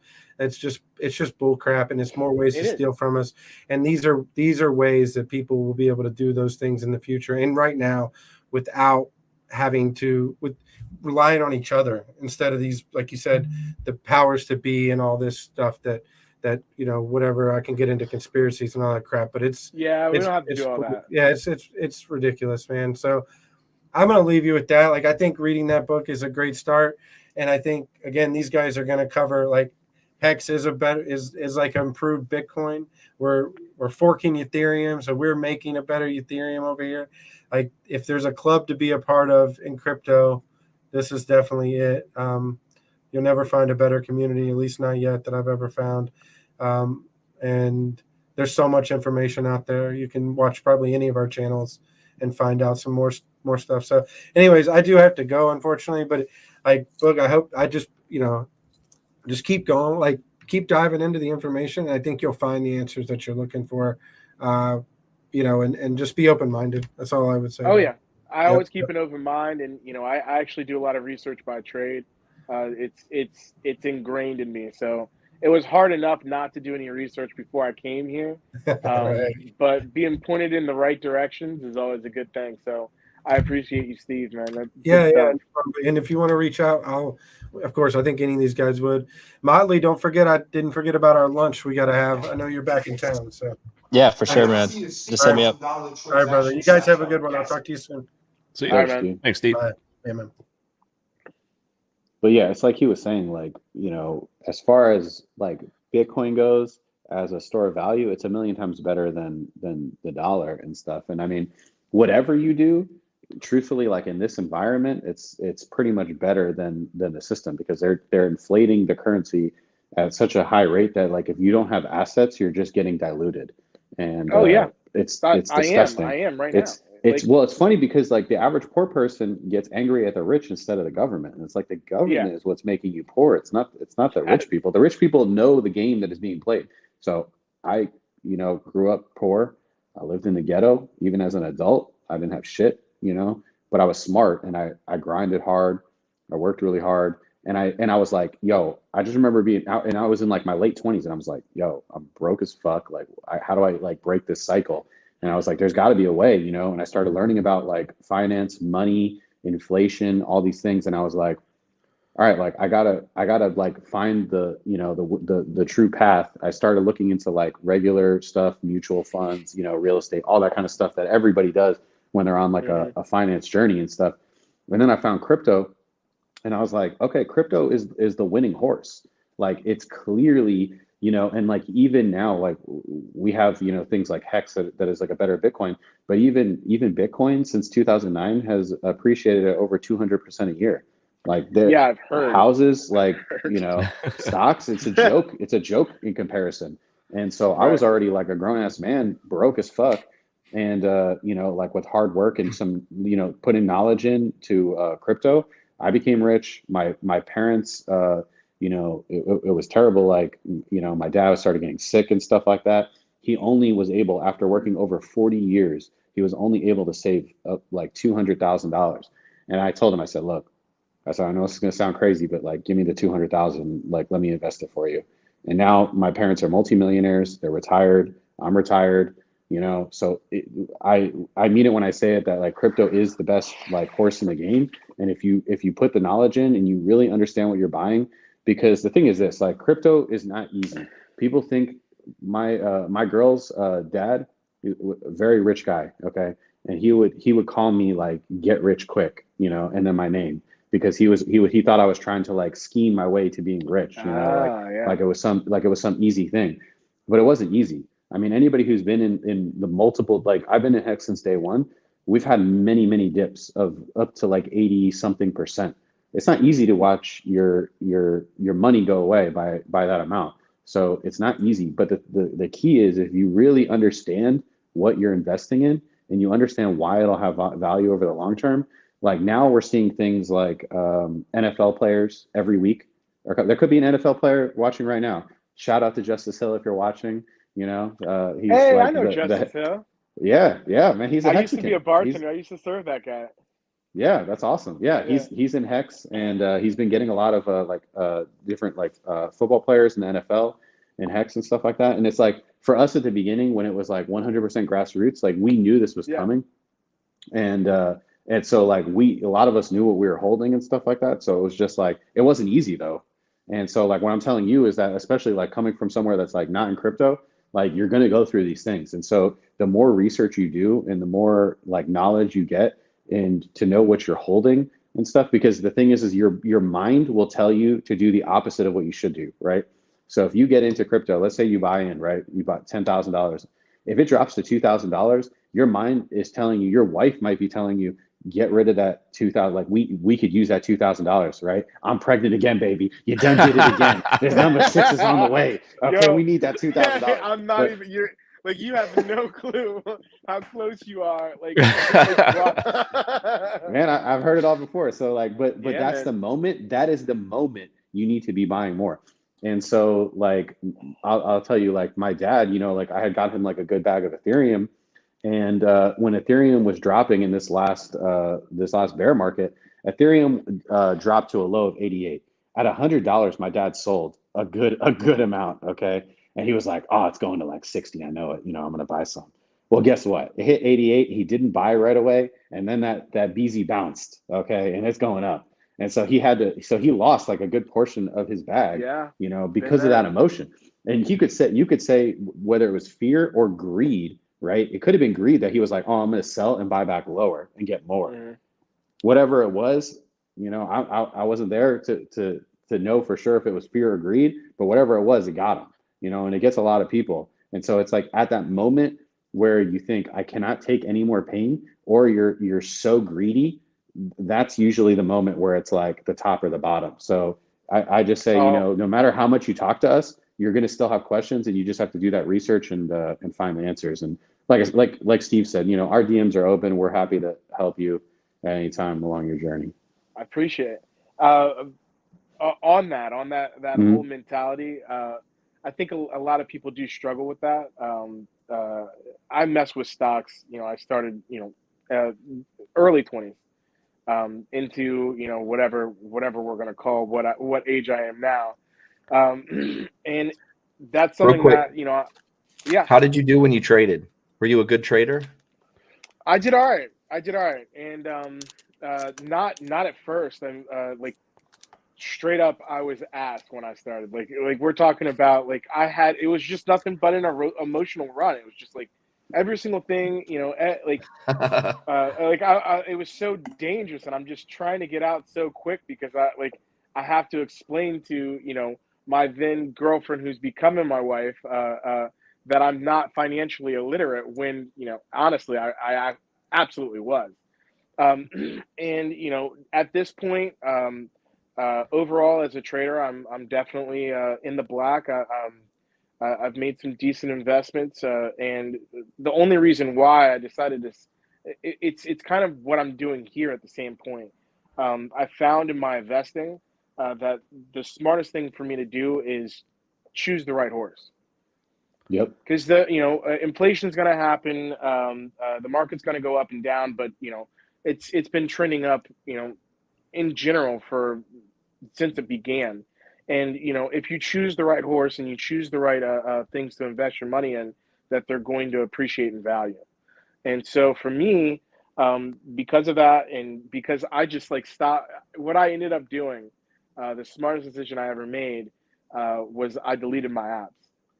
I decided, I was like, all right, I've chosen my horses. Right. These are my guys. This is my team. My squad of Pokemon, because I'm in the process of playing Pokemon as Oh kids. boy, you and Motley Yeah. are no. This is the squad, and this squad is gonna run it for me. And then I was like, all right, I'm peacing out. And maybe I actually deleted it for probably about 3 or 4 years, and decided more recently. I was like, all right, well, let's see, what's happened, and the right things happen. So I think I've finally gotten over that hump and learned that lesson of the whole idea of the patience of Job. It really is a real thing. I'm in it, but the thing is, right now, in my life and for my family, we're at the process or in the time period where I'm gonna have to spend a crap ton of money because I need to get these kids out of where I am now and into our own space at the moment. So, yeah. Yeah, it's that's one thing where it's like, I think a lot of people in crypto, you might have heard of like Shiba, Doge, like coins like that. There's a lot of like people that like to gamble in crypto, and so like a lot of times like people will come in. No. Yeah, there's a lot of times like people will come into crypto and their first thing is betting on a coin that has no fundamental reason to go up other than it's a meme, right? So you got to be careful with that because like you got a family, right? So you want to find something that's gonna be around, right? You don't want to be in something. You don't want to put $10,000, $100,000 into something that you don't know if it's going to exist later, right? Well, yeah, and that's so you just hit on it. I'm gonna have to pause because that's something that I need an answer for. Like, I'm not at the place of finding which cryptocurrency is my horse. I'm at the place in my journey where is cryptocurrency a horse for me? Like, is that where I'm going to choose to spend the hard-earned money that we have at this time, or is it something else? And so, that's it's like nothing has any assurances in life, but you can hedge your bets, right? Yeah, absolutely. And Yeah, that I'm is trying true. to make sure that I hedge my bets because of what you just said. I got a family. I got to make smart decisions. Absolutely. And I have no clue whether this is my horse or not. Is this my biscuit? Where do you see yourself? Like if whatever you invested in did work out, you had $5-10 million. Where would you see yourself? Where would you be right now? If I had $5 to $10 million, yeah, I would be in a modest house, living a modest lifestyle, And what would you be doing day to day? You'd be spending time with your family. Would you be working? What would you be doing? I probably this is I don't know if the chat's still active or whatever, or even if you guys. They're always active. Oh yeah. Yeah. So I don't know if they're saying or not, but I am a rare breed. I'm definitely one of those different kinds. So if I had $5 million, $10 million, $20 million, I'd probably still be working. Okay, cool. What would you be doing? Like what kind of work? Something that I think would be beneficial to my community. Good. But that's not that wouldn't like. He's 100% a Hexagon. Yeah, exactly. Even the retired Hexagons still work and do something for the community. Like what you just described is exactly what Hexagons are, bro. Hey. Yeah, and that's what I was getting at because I could tell you, like, you know, at least a few of us up in here, we're already retired.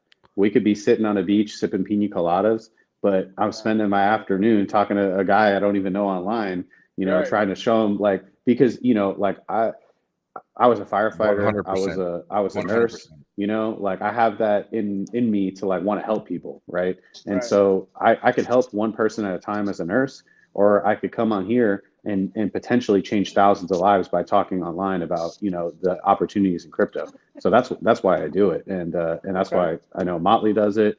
Freddie, you know, does this thing, like Cabana. This is Cabana's show, so obviously, you know, like he's spreading the word. It's like we don't have to do this. We could literally be doing whatever we want, you know. And me and Motley been flying around the world, you know, spreading the Hex gospel, talking to a bunch of different people. I've been onboarding left and right. You know, like I got when I quit my job, I got private insurance.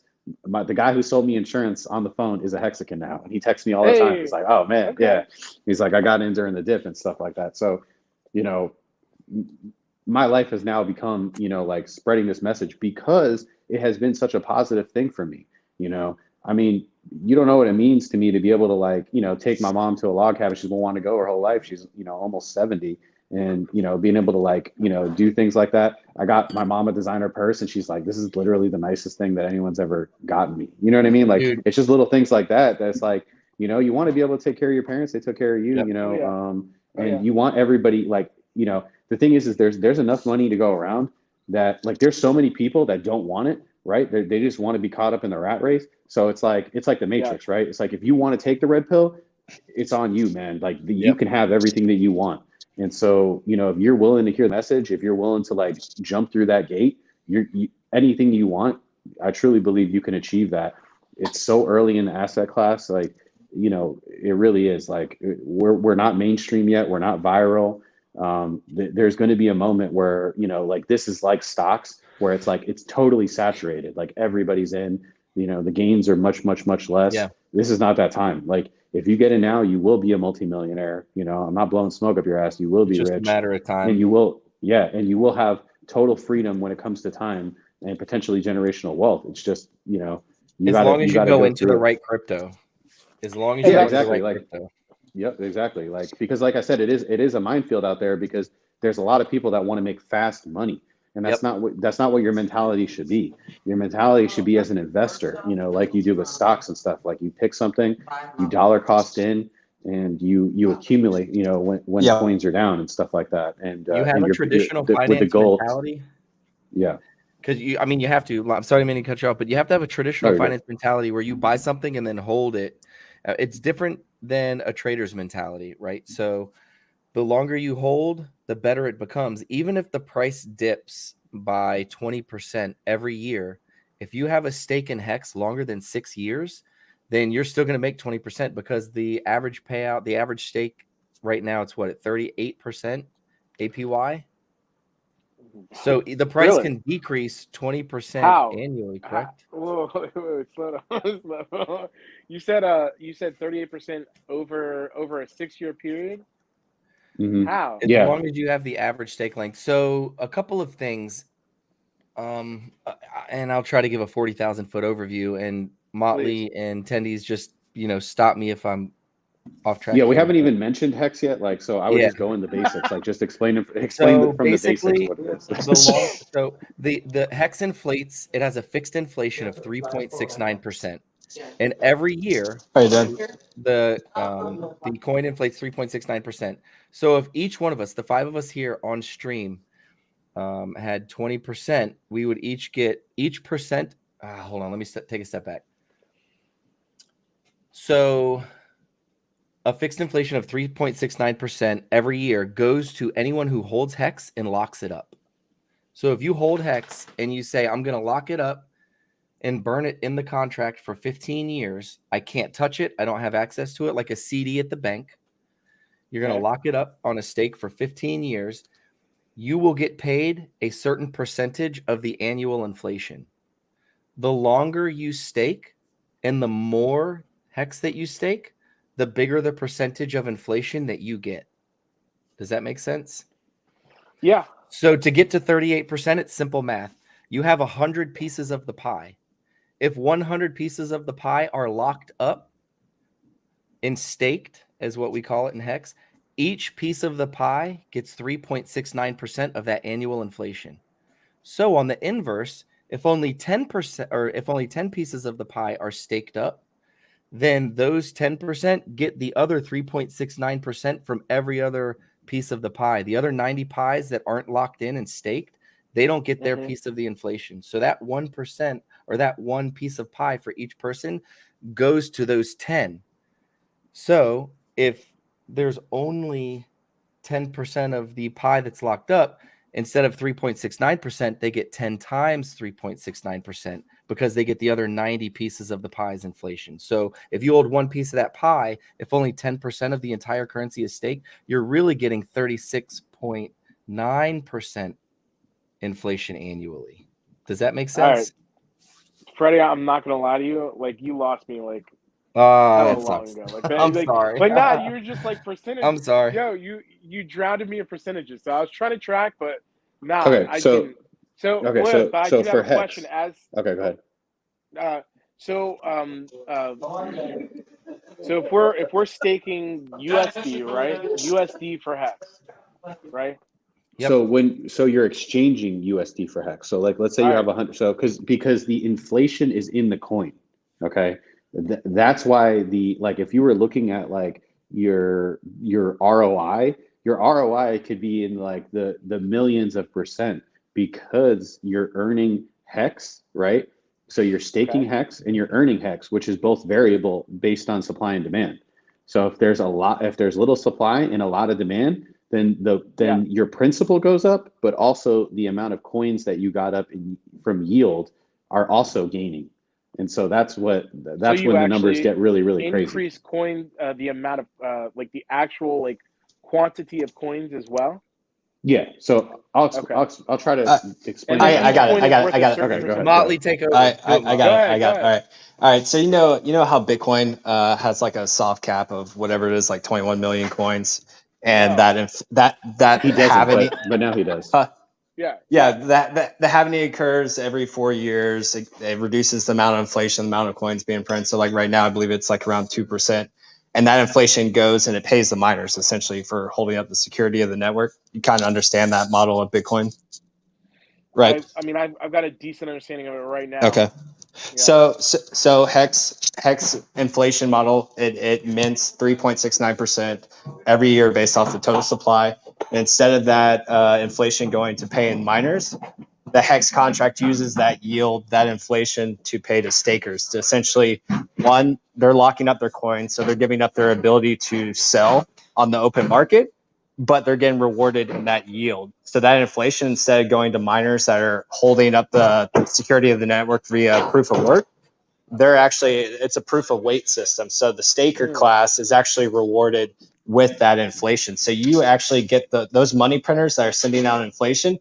If you're staked, you get paid that as yield. So as a staker, the longer you stake, the more of that interest you get over time. So the staking average right now is 6 years, and you get roughly around 40% APY. If you stake longer, which can go up to 5,555 days, you get a higher APY. If you stake less, you get a lower APY. But that inflation gets paid to you in the form of yield, and it goes to the staking class, as opposed to a miner who has negative externalities where they have to pay their electricity bill, they essentially as soon as they get their coins, they dump it on the open market to pay their bills and to profit. Whereas HEX, the staker class that have their coins locked up, to make the coins essentially more scarce, and they've given up their ability to sell, we get that yield. And it just goes back to the scarcity thing that Wendys was talking about earlier. Less on the market, demand even stays constant, price is going to go up. And then if you have an increase in demand, then you get what we got, and you get over a 10,000x in less than 2 years, fastest appreciating asset of 2020. So one thing to clarify too is that so when you lock up your coins, what happens is your coins are burned and you get what's called a T-share. Okay. T-share just stands for trillionth of a share. And when you hear share, just think trillion about your shares. share. Yeah, trillion share. Think about your trillion shares, but it's a share of the inflation of the coin. So it's your share of the income that's coming in. Okay. And it's just a way to to think about numerically, like, oh, I have 1 T-share, I have 2 T-shares. So every day there's a bot on Twitter that you can watch, and it'll literally show exactly how much you're getting paid per the amount that you have. So you'll know your exact payout every day when the day rolls over. Now, one thing to note about the staking is more similar to like almost like a traditional 401k. So like in a 401k, if you invest your money in, right, there's penalties if you want to get out, right? Because that money is locked up for retirement. It's kind of similar in HEX, but the penalties are more severe. So when you say that you're staking for a certain amount of time, that is basically you making a contract. That contract has no emotions. Okay. If you end the stake early, you will be penalized. Okay. Now the minimum staking time is 90 days and 50% to walk away with your principal. So if you have 100,000 HEX, okay, and you stake it for 1 year, if let's say the staking return for that year is 20%, at the end of that year, you would have 120,000 HEX. Okay. But if let's say you wanted to end early, as long as you do 90 days and 50%, then you would walk away with your principal. Now, the penalty, you might say, well, where does that go? 50% of the penalty goes to everybody that's still staking. So what does that do? The people who are locked for the 5555s, the 15.2 years, those people that hold on to those are getting disproportionately more inflation through inflation, but also penalties than everybody else. So what it does is it like enforces that diamond-handed thing where the people who have the most diamond hands in the system yield the most. They get the most reward. And the coins go from like the weakest hands to the strongest hands. And that's why in HEX has actually dipped less than Bitcoin and Ethereum has their market cycles, and it's actually outpacing both of their returns without the interest or the yield, I should say, from the inflation. So even without you getting the 40% or 20% or 11%, like whatever you're yielding, even without that, you're beating Bitcoin and Ethereum measured from their inception. And something to note is that we're only at year 2.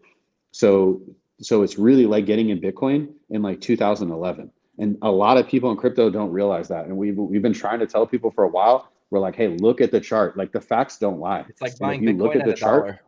$1. Yeah, exactly. Say it again, Freddie. Getting into HEX now is like buying Bitcoin at $1. Real quick, guys, because I gotta go hop on the stream with the Germans. But I just wanted to leave Booge Knight with one thing. Hey man, when in Rome, I happen to be local, so gotta help them out. But yeah, so I'm gonna go hop on stream with them. But just I know this is kind of backtracking a little bit because Booge Knight made the comment. He's just like, I'm just deciding where to put my money, right? Like what asset class? Is it real estate? Is it stocks? Is it precious metals? Is it cryptocurrency? Like at that point, like, and he talked about hedging and all that stuff. To me at this point, and he'll get HEX and he'll understand how important it is. And like, I mean, it is the premium store value. It is the premium passive income of any asset class I've ever seen. To me, it's a no brainer because I put in 3-4 years now of research into this. So I know what I hold. He'll come to learn that over time. But as far as just even picking crypto as an asset class, like I've done it all. Like I've done real estate. I've done that as passive income. I've done stocks. I've done precious metals. Gold is from a decade, you're in the hole right now. If you held it a decade ago, stocks doesn't keep above inflation. CDs are useless. Your money's getting inflated. It's getting taxed back. The only asset class that gives you enough wealth generation these days to actually break the rat race, to like unchain yourself from that 9 to 5 to provide a future for your family, it's crypto. Like, to me, it's a no-brainer. So like, when you're looking into this is where you should be devoting your time, your efforts, your energy, your financial, everything you can do should be going into this space, in my opinion, because everything else is in a broken system and it just can't compete with the government. The governments we have in place, they're printing your money to oblivion, and they have the audacity. They have the audacity to rob it back from you at higher and higher rates. We continue to trend every year. So for me, crypto, it took something like HEX and NASA that did a 10,000x to break that cycle. You can't get that in any other asset class. I've done it all. I've tried it all. This is where you want to spend your time. So HEX and the knowledge will come, but you're in the right place. This is where you want to be, and you happen to stumble across the best community, the best product. Like, it's a no-brainer. And you also happen to stumble across us during a key pivot point in our lifespan. We have our new ecosystem coming on with PulseChain. HEX is going to be doubled. So every HEX you buy now, you're going to get a copy on Ethereum. You're going to get on PulseChain. Like, as you learn more and more, it's just going to be more and more of a no-brainer. Like, this is where you want to focus all your financial, economic mass, your energy, your brain power, everything. It'll pay dividends. Molly, I know you got to go. So real quick, just like super quick. So let's say I've got a 3-month window. And let's probably say, less than that. Well, no. Let's. I'm talking about if I was going to do something for 3 months, and I had 10K to play around with. Where would you throw it, and how would you do it? So it would be all 10K into HEX right now.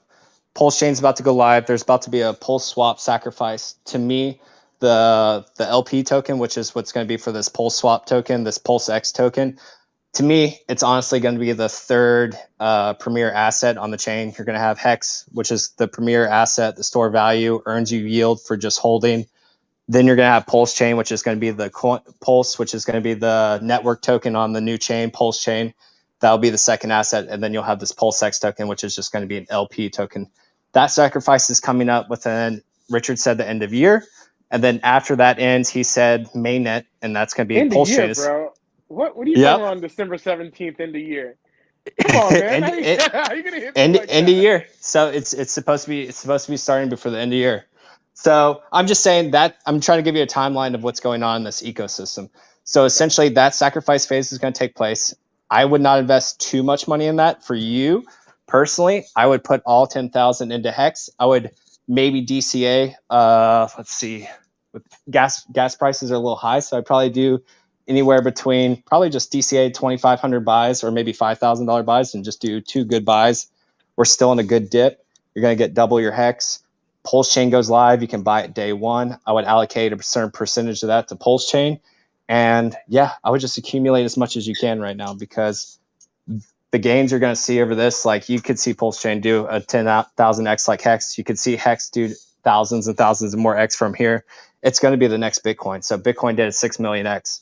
We're just sitting at like a 3,000x or 4,000x without the yield right now. So like, me personally, you just got to have skin in the game and just arm yourself with more knowledge. But as you learn more in HEX, you'll just see it's the move to make.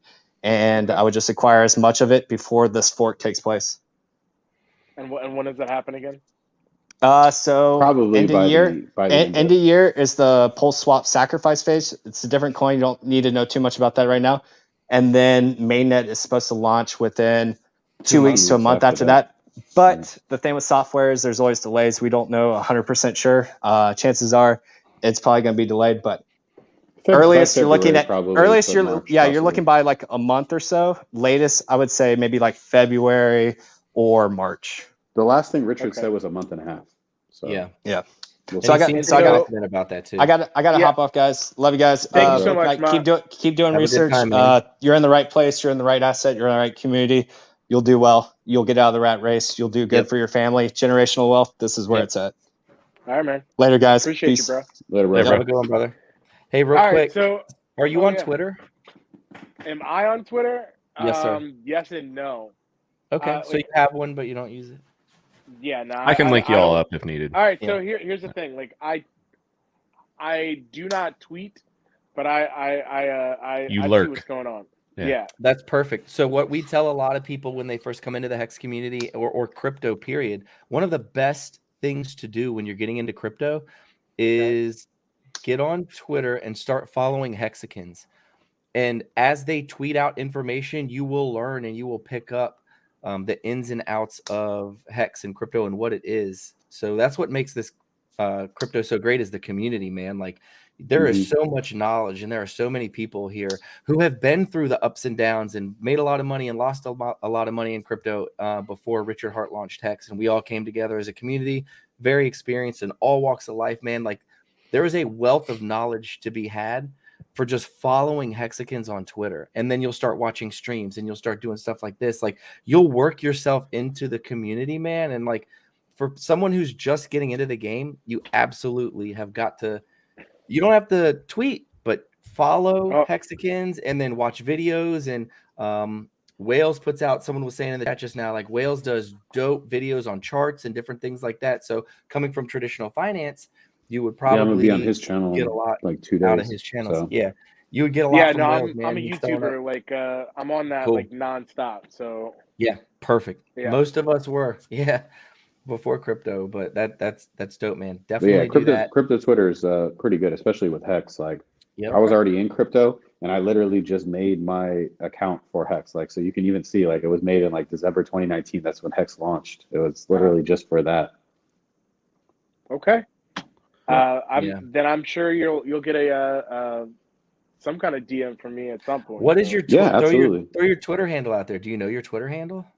Hexicans will follow you, bro. You might You're here dox now. There's yourself what? too. So yeah. Yeah, There's no, 100 yeah. and- So okay. definitely gonna Yeah, just dox make a new myself one on if you that have one, to. Make up a so. new Yeah, one. no, Make I up a will. new one. It'll be Booge And then- Knight. I mean, if it's not taken, I mean, Yeah, there you go. know, many can do people that. are not as creative as me, so Right. I'm sure that's never been done before. I ain't heard it, but hey, there you go. You know?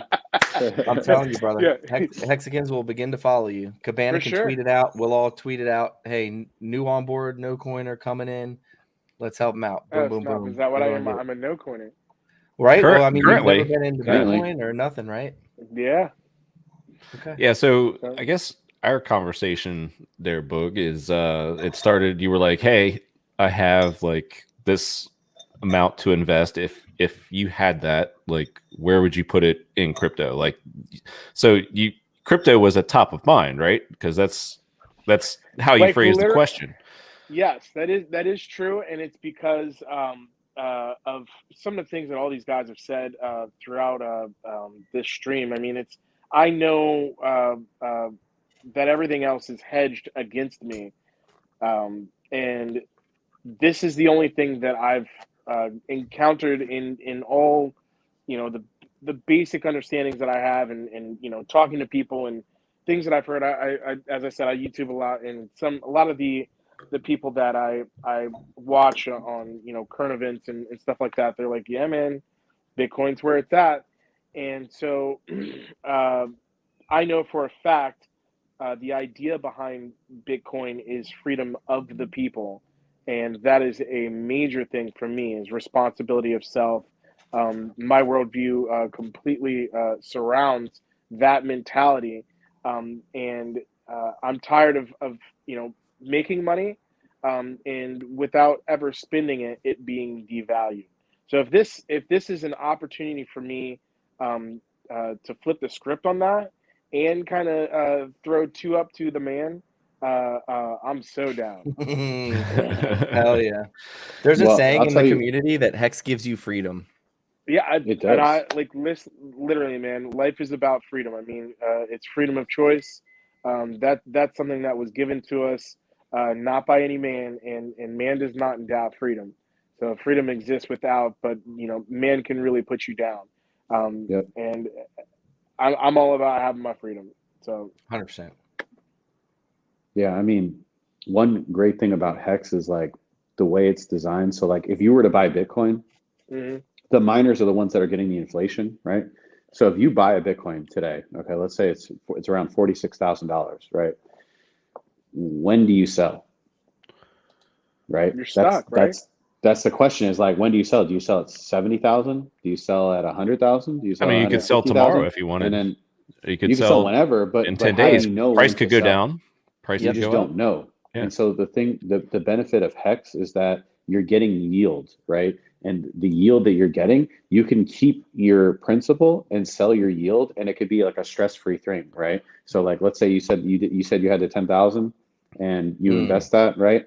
And let's say you do a 5-year stake or whatever, and you know, or longer, whatever you think is best based on your life, right? When that time comes up, and let's say the 5,000 or the 10,000 turned into 100,000, okay, and that 100,000, the 100,000 yielded 50 to 70,000, okay, in yield. You could say, okay, well, I'm going to keep the 100,000 my principal and just sell the yield that I got. And it's like it's an emotion-free thing, right? Like, you don't have to be like, okay, is it high? Is it going to go higher? You just do it, and then you lock it up. You lock it up again. You start staking again, and you earn more. Right? You never have So to it's lose like, your principal position. Yep, and it's not an never have to lose emotional your thing. principal position in It doesn't HEX. have to be. And you can take because profits. in and you can Bitcoin you have earn to yield. specifically say, okay, I'm going to sell here. I'm going to sell this percentage. Like, you have to really, really think about it, because, you know, if you sell when it's low, and, you know, and it just goes up from there, well, you're kind of like priced out then, you know. It's like, well, okay, what do I do now? Like, whereas like this, like HEX will keep making you money indefinitely as long as you want. And one good thing to know is that you can look, there's a Twitter bot that's called HexWellBot. You can see people every single day locking up hundreds of thousands, if not millions of dollars, individual people, for up to 15.2 years. Okay, so that should give you peace of mind to know that it's going to be around. Because guess what? Bitcoin hasn't even existed that long. HEX is the only thing that the community is proving that they're going to be around for that long. There's nothing else that's like that. There's nobody else that's like that. And if you look at the average investor in HEX, I mean, I'm biased, but we're way more mature. We are, you know, like business owners, a lot of professionals. You know, it's just a more mature community. And you can see that because we're putting our money where our mouth is. We're locking the money up, and you'll see. You might think it's crazy, but like, there's people that lock up hundreds of millions, right? Even, you know, 20 million, 30 million for like 30, 60 days. And what do? They sell it. They make a crazy amount in interest. Maybe it's 100,000 a month in interest, 400,000 a month. And what do? They take the 400,000 and they restake, you know? So it's like, it's just this, like, when you have this perpetual money printer, you kind of don't want to get rid of it, you know? And that's what it's been for all of us, you know? It's like, we're here, we ain't going nowhere, you know? I like having money printers. It's pretty awesome. Yeah. Yeah. Okay. All right. I think that kind of wraps up all my questions. I mean, I don't know if you guys have anything else for me. I missed like a few minutes there, but did we go over staking ladders at all? No. I think it's best to like send the videos of that. Like, yeah, okay. I mean, like, truthfully, like, I like sending like the people the visual representation of like hexologists doing it, because it kind of shows how to do it. That and the how to get the highest ROI on HEX. Like, those two videos explain it better than we could just talking. Truthfully, yeah. Hex.com. Even that's added flexibility, right? So it's like like Wendy's was saying, you know, you have the option, even if you staked for a year and you got your 20%. You don't have to take that 20%. You can bundle that together and maybe stake it out further and earn even more interest. It could be, you know, based upon where you're at in your life, or, you know, hey, you don't need it, we'll lock it up again. Yeah. Right? Or hey, I need this, you know, I could use this right now. Kid's birthday, college fund, something like that. Stake it out for a little bit for a long time. So it's really, really flexible as well. So what a lot of hexicans do is they will take a chunk of HEX, say 7,000 HEX, and lock it up for up to 5,555 days, right?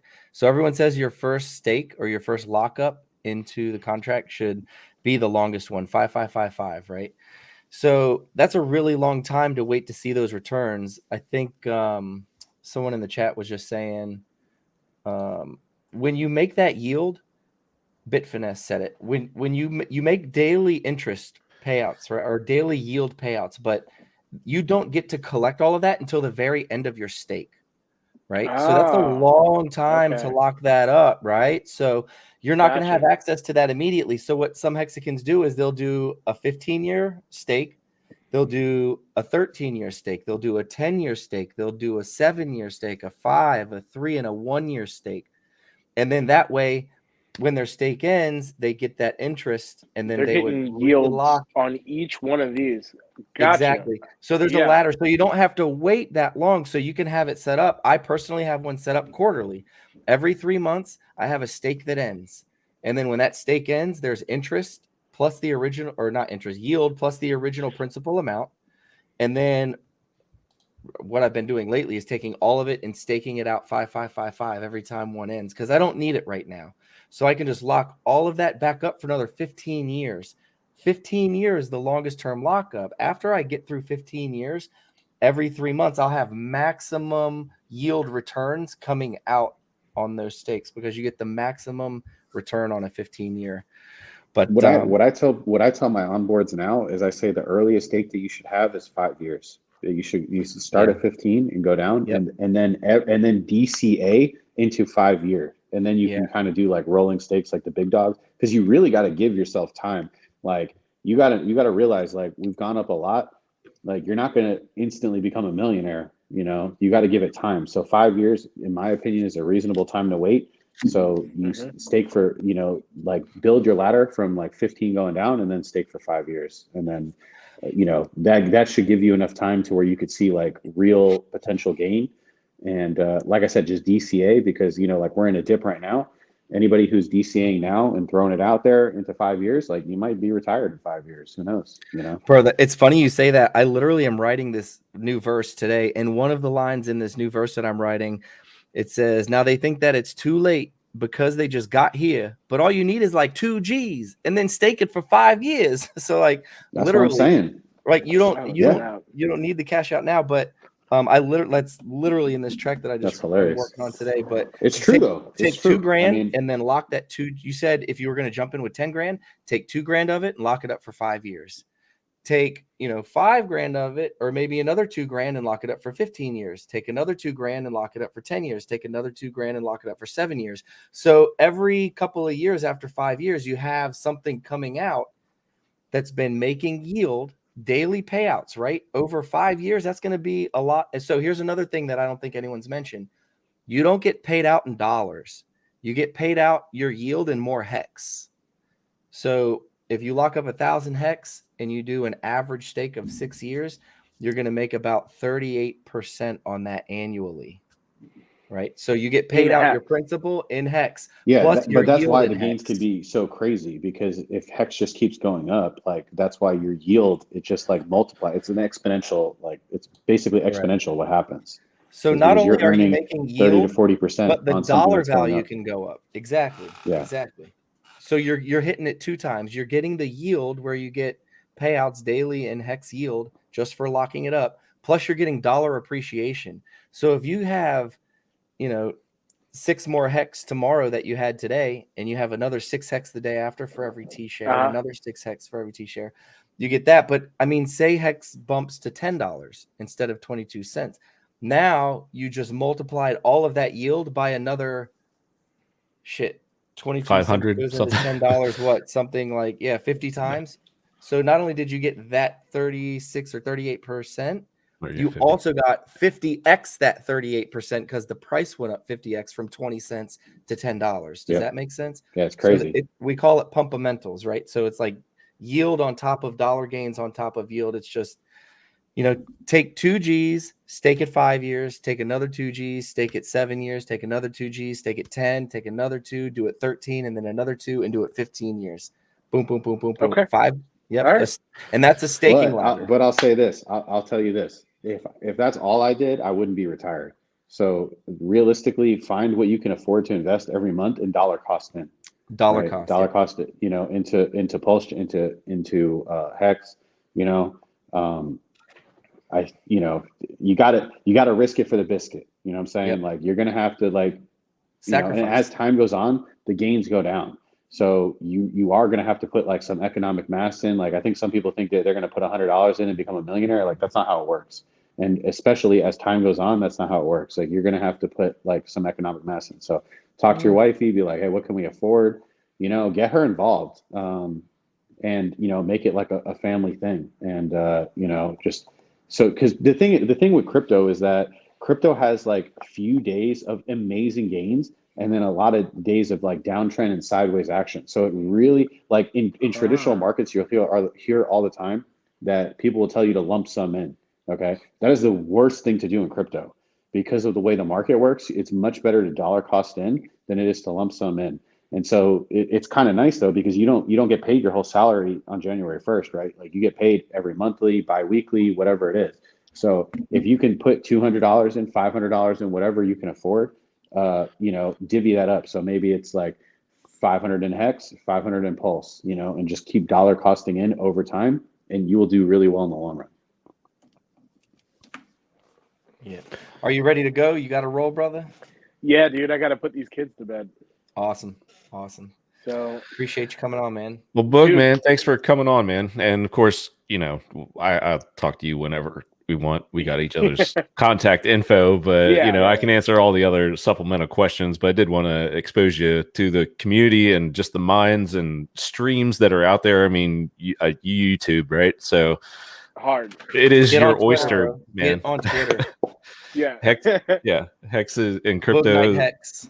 It is all out there for you, and certainly I can point you in any other directions that you need. But yeah, I'll make that Twitter too. So, but I just gotta be honest with you guys. I appreciate this so much. It seems like y'all are giving me good vibes. Y'all are bringing off the good vibes. Like so, it seems like a good community. I've definitely like this is like step one on the journey. And so I don't know if anyone's ever read Pilgrim's Progress. It's one of my favorite books. You know, I read it to my kids all the time. But that is the journey that you know y'all are helping me on. I appreciate it. I've got a lot of questions, and I ask a lot of questions. Just ask Cabana how many questions I ask. Just a couple. Yeah. It's a journey, bro. It's a journey, man. It's a journey. Yeah. Like don't ever stop. You know, if you got questions, ask them. You know, it took most of us years to understand. Yeah, a long time, man. A long time. What it is. It's like sure. And if this is what's going to give my family freedom and allow me to do this in a free way, in a free economy, that sounds choice to me. So, I got to be careful throwing that out these days. Real quick, unless it's Steph Curry in a basketball game, then you can do it all day. Yeah. You know, right. Yeah, you don't want to be throwing the sixes up. Real quick, one last thing. Someone in chat just made a really good point. If you're a YouTuber, the first thing that you need to do, if you're going to get into crypto, is follow Richard Hart on YouTube. Richard Hart Win. Hold on, and then go back and watch his self-help videos. Okay. And because Richard Hart is the founder of HEX and Pulse, and PulseX, everything that everyone is talking about on the stream tonight. Just go back and watch his previous videos that he's done. Now he's got like some with your headphones in, right? Yeah. So kids and wifey. His more recent stuff is kid and family friendly, unless he's talking about furries, you know. But go back solo and watch his self-help videos. They're like 2 to 3 minutes a piece, and he did them back in like 2016, 2017, I think 2017. But just get a good feel for who he is, and he is the founder of HEX, and you know the one who's really put us all where we are today. But good dude to follow. Okay. Good dude to follow. You'll learn a lot. Yeah, like I said, like my IQ's gone up since listening to the man. So yeah, definitely help you out. Ditto. Yeah, man. I am subscribed right now. Oh, beautiful. So I will start this journey. Hopefully, Cabana will have me back on at some point. You know, as an update on this journey, on this walk along through whatever this is. So that'd be awesome. And like I said, you know, like our DMs are open always. You can always hit us up. If you have he's near us, Fred. Okay. Yeah. So, well, I guess last question. So before you came in, you were kind of like, you know, total noob, and now you know you've absorbed some because I that you've been here for a couple hours or an hour and a half, whatever. Yeah. Are you more or less likely to look into and or put money into HEX than you were? I mean, like on a percentage basis, do you feel way better? Do you feel like you still need a lot to learn? How are you feeling right now as a gauge? All right. So first off, I know now that I need to go look up like everything. I don't know what the hell y'all were talking about. So I know I need to go look it up. Hex.com. That's all you got to look up. Secondly, There's videos. It's easy. Yeah. Secondly, I would say it sounds like it. I mean, you guys seem genuine. It didn't sound like you guys are trying to sell me anything in itself. And if it's I definitely now need to do more research, but I'm definitely going to do that research. I research a lot of things. I've got way too many hobbies. And I can definitely shed some of those hobbies that are costing me money if I can gain some that are going to make my family some money. So, yeah, definitely. Awesome. Well, it's good to hear. So like I said, there's so much information out there. Briz has this HEX Noob site up. You can rewatch this video, whenever you want. Once it's uploaded, then anything, that Wendy's said or anybody else said during the stream that you want to go back and hear another time or 3 or whatever, it's all going to be here. There's so many HEX streamers. So once you, I guess, start getting yourself in the YouTube algorithm, it's going to recommend some stuff. I can certainly point you to, better stuff than others. I will watch every single video except for this one because I hate watching myself talk. All right. You just put it on audio or something. Yeah. I'm like, whoa, what the hell did you just say, bro? You stupid motherfucker. All right. People are asking me for your staker address. Could you text me that OX address from your staker app? Could you? Once I find out what that is, the thing you showed me earlier today. So, do me a favor, text me what you need from me because I'm gonna have to do that. I'll try and do it now, but I need to go check and get an update on all the things that I have created upstairs that need some help with. All the things. And a Twitter. People are going to send you money probably, so you might want ETH to address. Yeah, that's it. You might want to do it before the stream's over, so I can put it in the comments. Oh snap! Okay. All right. So that, what? And then once it should begin with like OX. That's the address that you were looking at earlier today. Wait, it's in the what is it? Yeah, so you had the staker app set up, and then it was like your wallet. Yeah. So it's okay. Copy and paste that and send it to me. But after the kids go to bed, get that Twitter handle to him too, and then he'll tweet that out so Hexicans can follow you and you can follow Hexicans back. Don't follow Hexologist. He claims to be like part of the community, but like I don't know, man. He just posts like weird videos that just get awkward and like, goofy memes. Like he's just not. He thinks he's a Hexican, but he's really not. Anyone else is really cool. Exactly. No one does. Freddie is giving you a pile of shit. Hexo is an original. Hexo's the man. Hexo is the OG. He's totally messing with you. That you should follow. So start out with Hexologist, and then throw an RG3 in there, throw a Cabana, a Kinetics, throw a RG3. Motley. He's always getting hurt. Yeah, he was. Now he's an announcer, right? I'm a Skins fan. Yeah. I was born and raised a Skins fan, man. I'm in the area. I'm not too far from you. Yeah. It is what it is. So I actually don't see that. I don't see anything like that. I see that it says enter a valid Ethereum address, but I don't know how to find my own. I'm like literally. If you already set it up, click receive. This is like I kind of want to turn the camera off for like my like old man dad moments that's happening because I'm like, bro, a complete fish out of water. We are all there with you, man. We're all there with you. It's all good. So if you go in your staker app and it says wallet. If you click wallet, do you see that? Yeah. on the bottom. So once you open up the wallet, it's going to say your wallet at the top, and then it's going to say smart wallet right below that, and then have any balances if you have anything. Right below that, there's a little blue box. In the top of that little blue box, there's a number and letter combination that starts with OX. See, appreciate you, bro. I got you, bro. It's easy, man.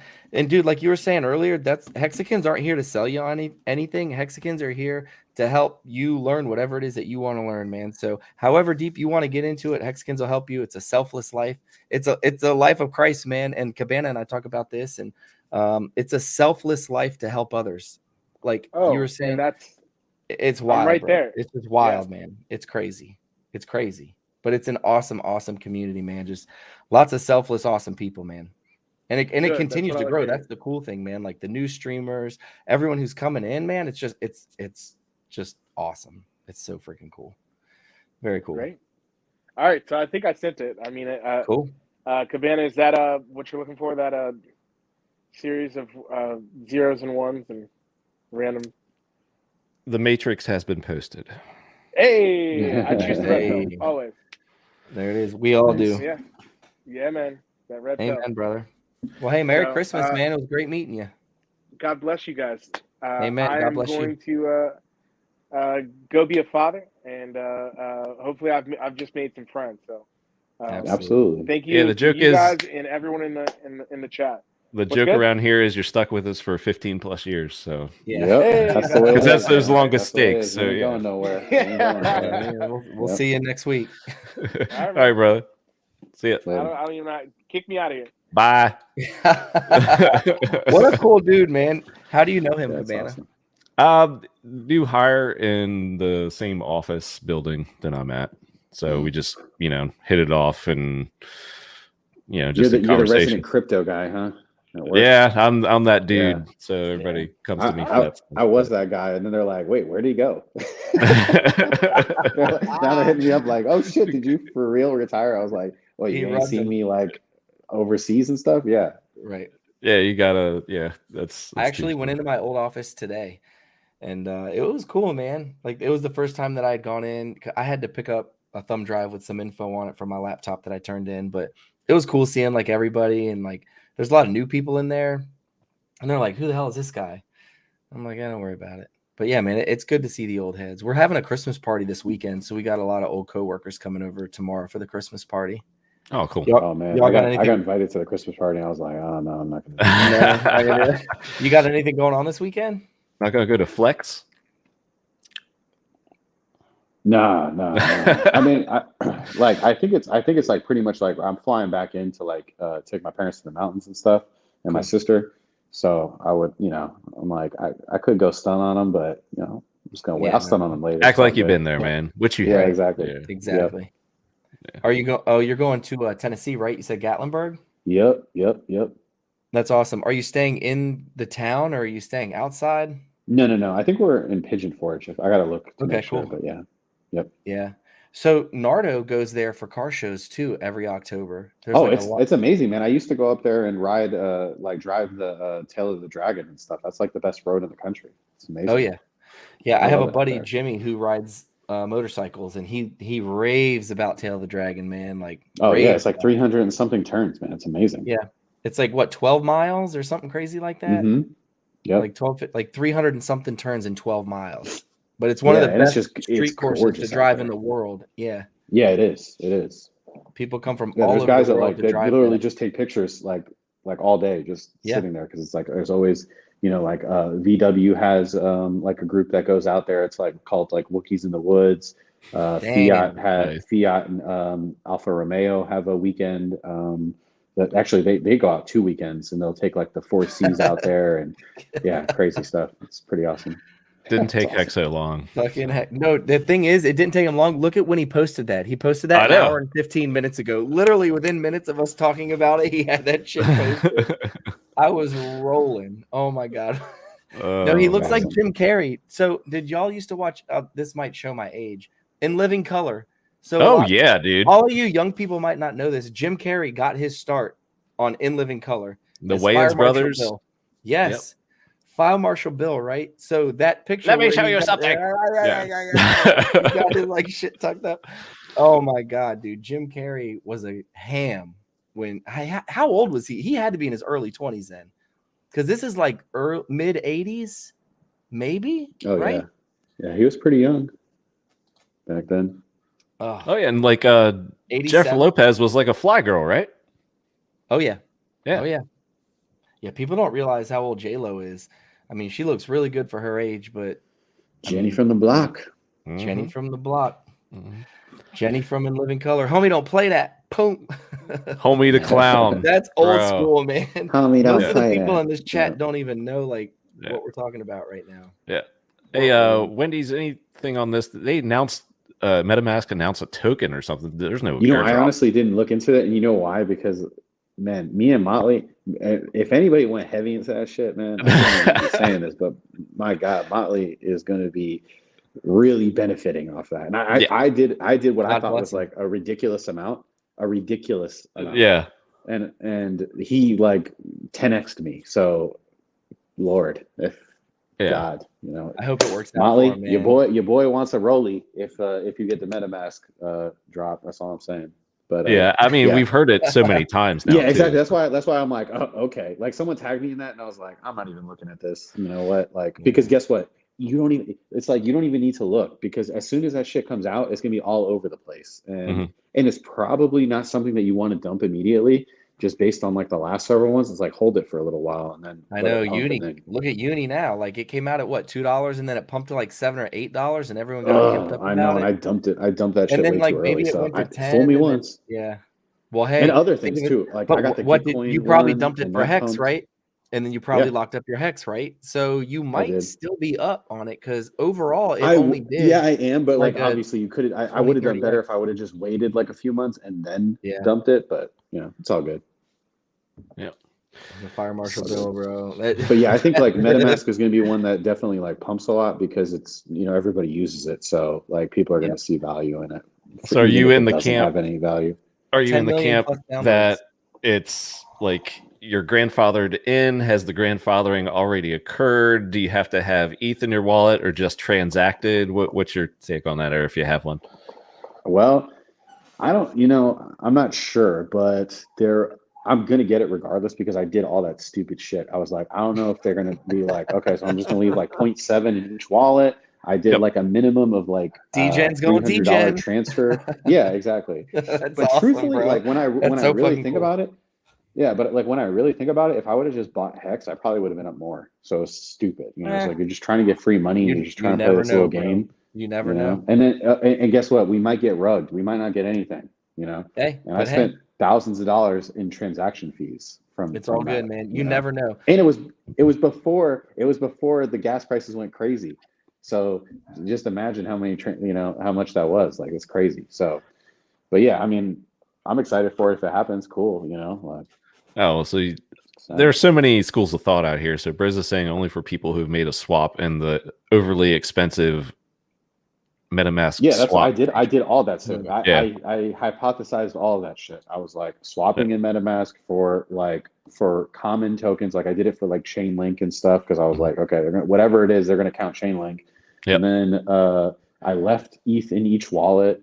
I used separate MetaMask instances. Like I did all of that stuff. So That's I'm good. whatever it is. Yeah, but that's good. Yeah, but who knows? Who knows what they're gonna do?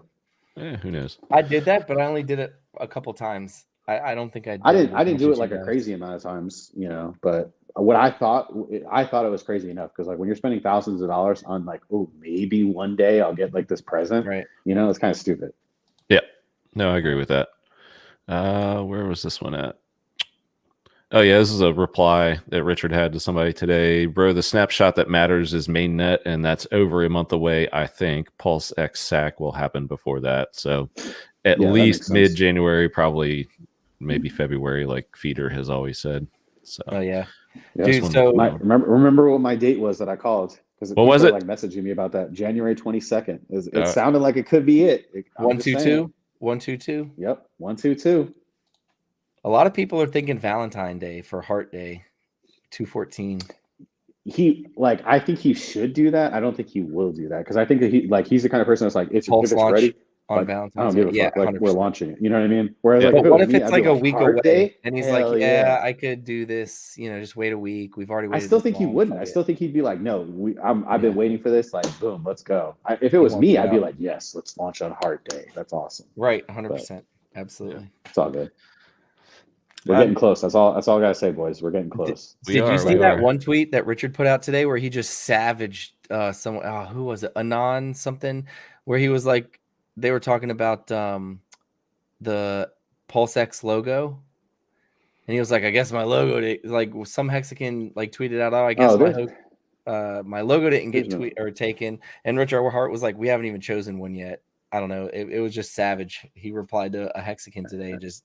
I didn't see that, but like, yeah, everybody got like super obsessed with like picking the logo, picking the name. You know, right. like there's some cool, come on, guys, there's some like, cool logos that I've seen though, man. I've seen some. Oh, cool absolutely. ones. No, there was absolutely cool logos. And PulseX was a great choice, just marketing, branding. I like it. Yeah, yeah. I like it. So good. I mean, it literally sounds like you're. So now what I do every time I tweet is like Pulse HEX PulseX. Yep. Like $PLS, $HEX, $PLSX. So it's like PulseX. Yeah, they're gonna go hand in hand basically. So it literally sounds like you're just repeating PulseX.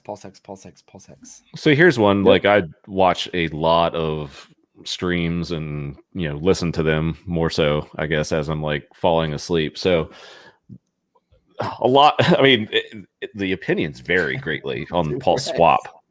So you have like.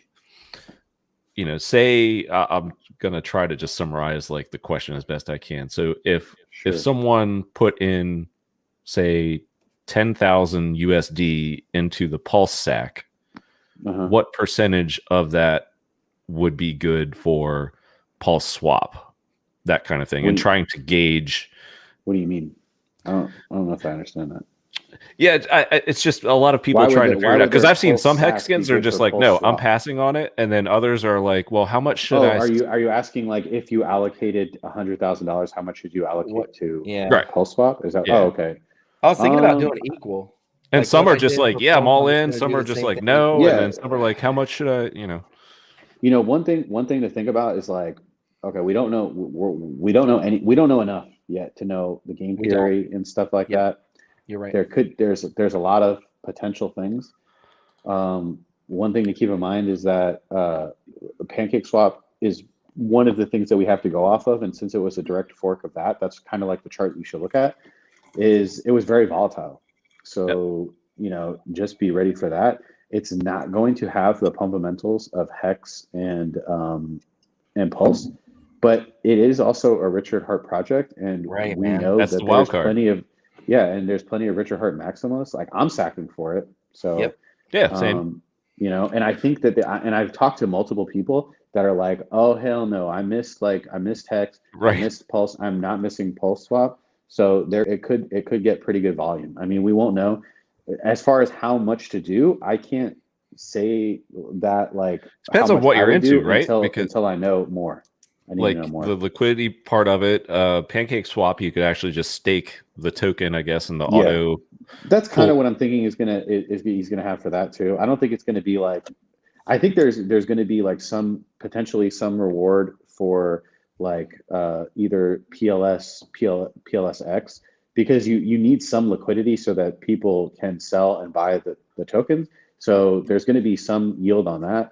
But then there's also going to be like staking the actual token. So we'll have to see. It's one of those wild cards. Yep. But it's interesting because the takes are so all across the board with that. There's a lot of potential. I can tell you right now, I made a lot of money in Hex. I made a lot of money yield farming. There's massive potential money to be made in yield farming. I mean, ungodly amounts of money. That doesn't feel real. And if you did it on those other platforms, I would think your odds here are just amazing. Yeah. Well, the thing is that because you've already got a bunch of the yields that you can get on other chains and stuff like that can be crazy, but the risk is insane. Like like Richard Hart isn't risking PulseX, so that is the big thing. Is like you might give up some yield, but like you also have the chance. That there's like not a chance that you're going to get rugged, and that's worth a lot.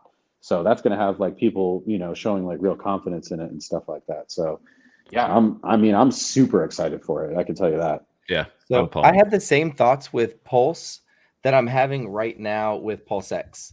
It's like, oh, do I want to sacrifice? Okay, I'm definitely going to sacrifice. Well, how much do I want to sacrifice? Okay, well, I'm not going to do a little bit. If I'm going to go in, I'm going to go hard. And like, I feel myself going through that same like mental routine now. Like, okay, PulseX is coming out. Do I want to sacrifice? Like, if I'm going to sacrifice, am I going to go hard? So like, I came to the realization. I was like, okay, well, I'll just do the same thing that I did last time. Well, now, I wish I had done more with Pulse. Like, am I going to feel that same thing about? Yeah, you heard Yash. Yash was like, "Man, fucking Tendies, you fucked me up." And I was like, "I fucked myself, Motley, yeah, dude. After talking to Motley, I'm mad I didn't throw everything that I could against it. I threw 10% of what I could against it, and it was like, man, now I wish I would have thrown at least 30 to 50% of what I could have against it. I wish I would have 3 or 4x what I did in the Pulse, like real talk. And no, I'm man. I'm probably what I'm gonna do is I'm gonna buy a little bit. I mean, I put a big chunk. I'm just gonna wait. I'm gonna wait for the first nuke. It's gonna come in. Crypto nukes, and when it nukes, that's when I'm going all in. You know? But there's other like people going in with what I should have been in to begin with. Right. Oh, I'm definitely gonna do that with Pulse. At the first dip that we have in Pulse, I'm just gonna like gobble it all up. Yeah, because you don't want to like. I feel like there's gonna be a lot of people that are really feeling the FOMO in the beginning. And you got to think, man, there's people that like some people are talking about, like I heard, you know, some like YouTubes from like some of these new hexagon or new PulseChains, whatever. You know, I don't know if they'll hex too, but they do primarily like PulseChain. And they're talking about a 20x from launch. Like, do you realize like some addresses sacked 20 or 10 to $30 million? Right. And so if they get a 20x, do you think the price is not going to dip? Yeah. I mean, the price is going to dip. Right. Come on. I mean, even like I didn't go crazy in it, but like, how much I put in, like if I got a 20x, like it's tempting to take a little bit. So no, it's not. I can't take anything less than 100x. Dude,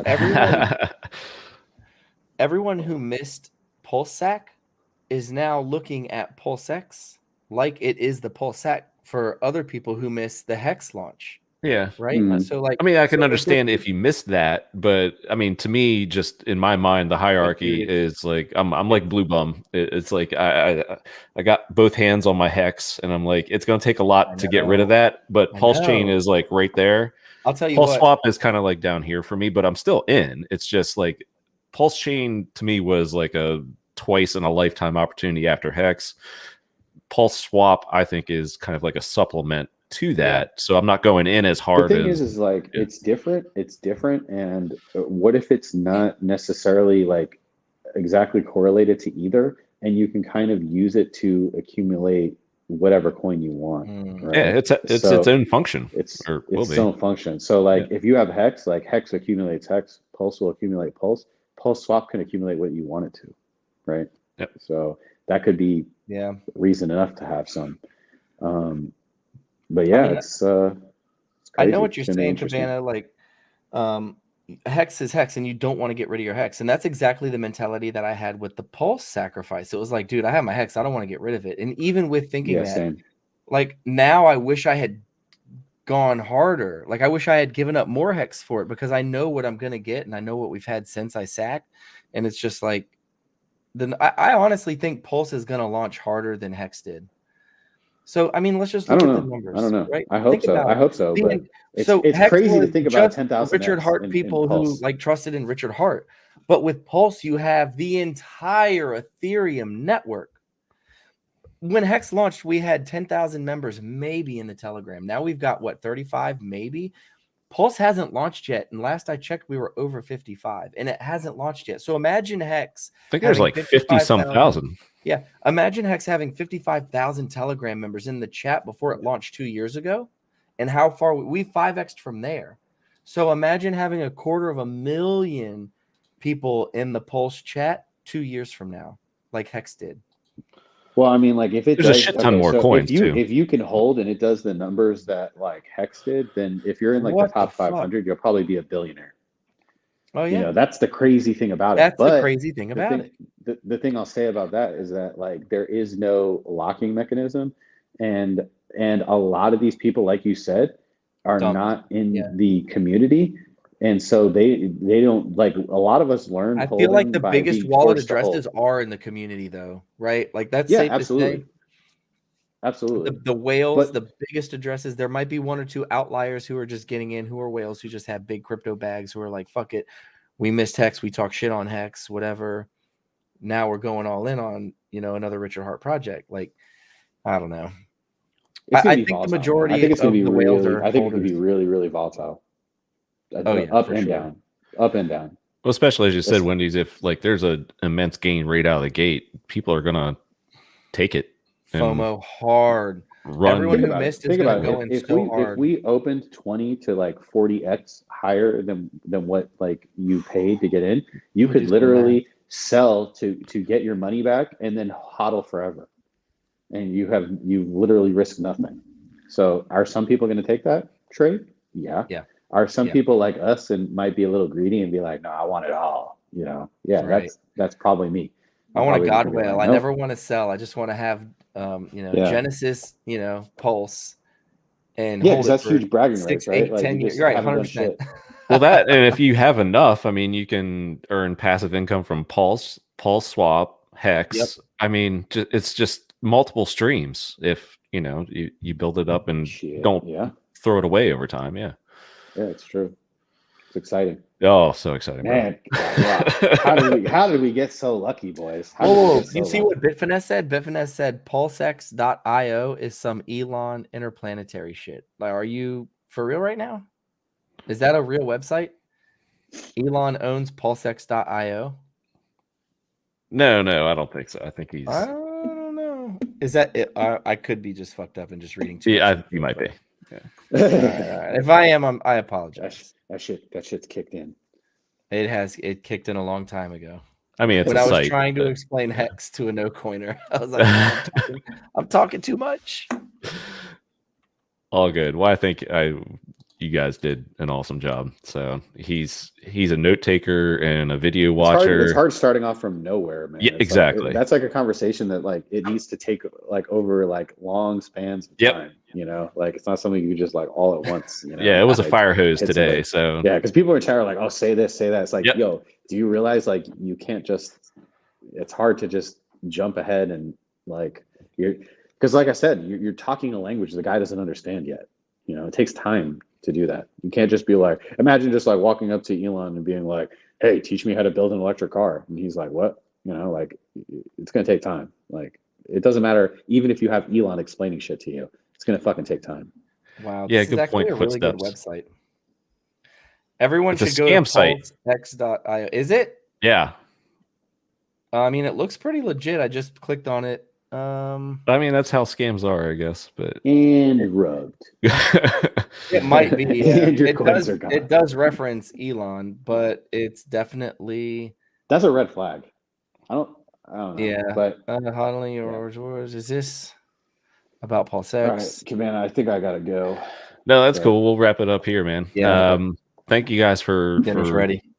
Doing this, and I think it was educational, and I'm just looking on like social, be like, hey, the points that Wendy's and everybody else was making, it's like, hey, this can help me with my onboarding. So it was not just a service for Boogie, but I think that's why we're here, man. Everybody. Like awesome. I've told other people before. I said I was talking to one guy, I can't remember who it was, but he was saying that like he wants to onboard like people at his work, other stuff, but he's like, I don't have it down yet. And I said, dude, until you have it down, do not do it, because like a lot of times, like, in business, they'll say like, you get one chance, you only launch once. And it's like, you only show once, because if you go to somebody and you tell them about Hex and you don't understand everything 100%, you can't answer all their questions. Once they're turned off from it, they're closed to you. They're not going to let you like try again. They're like, oh, you're going again? No. Like, shut up. Like, I don't want to hear it. Like that's how people are. So like, learn it, get it down good. And once you got it down good, you've heard enough people be able to talk about it. Once you're able to talk like for an hour to 2 hours without anybody else talking about Hex, you can just talk by yourself for that long. That's when you're ready to show to people. And until then, I wouldn't do it, even if you're really gung ho about it, because it is the opportunity of a lifetime. And if it takes you 6 more months to get other people to change their life, it's worth it than rushing it and like, fucking it up, truthfully, in my opinion.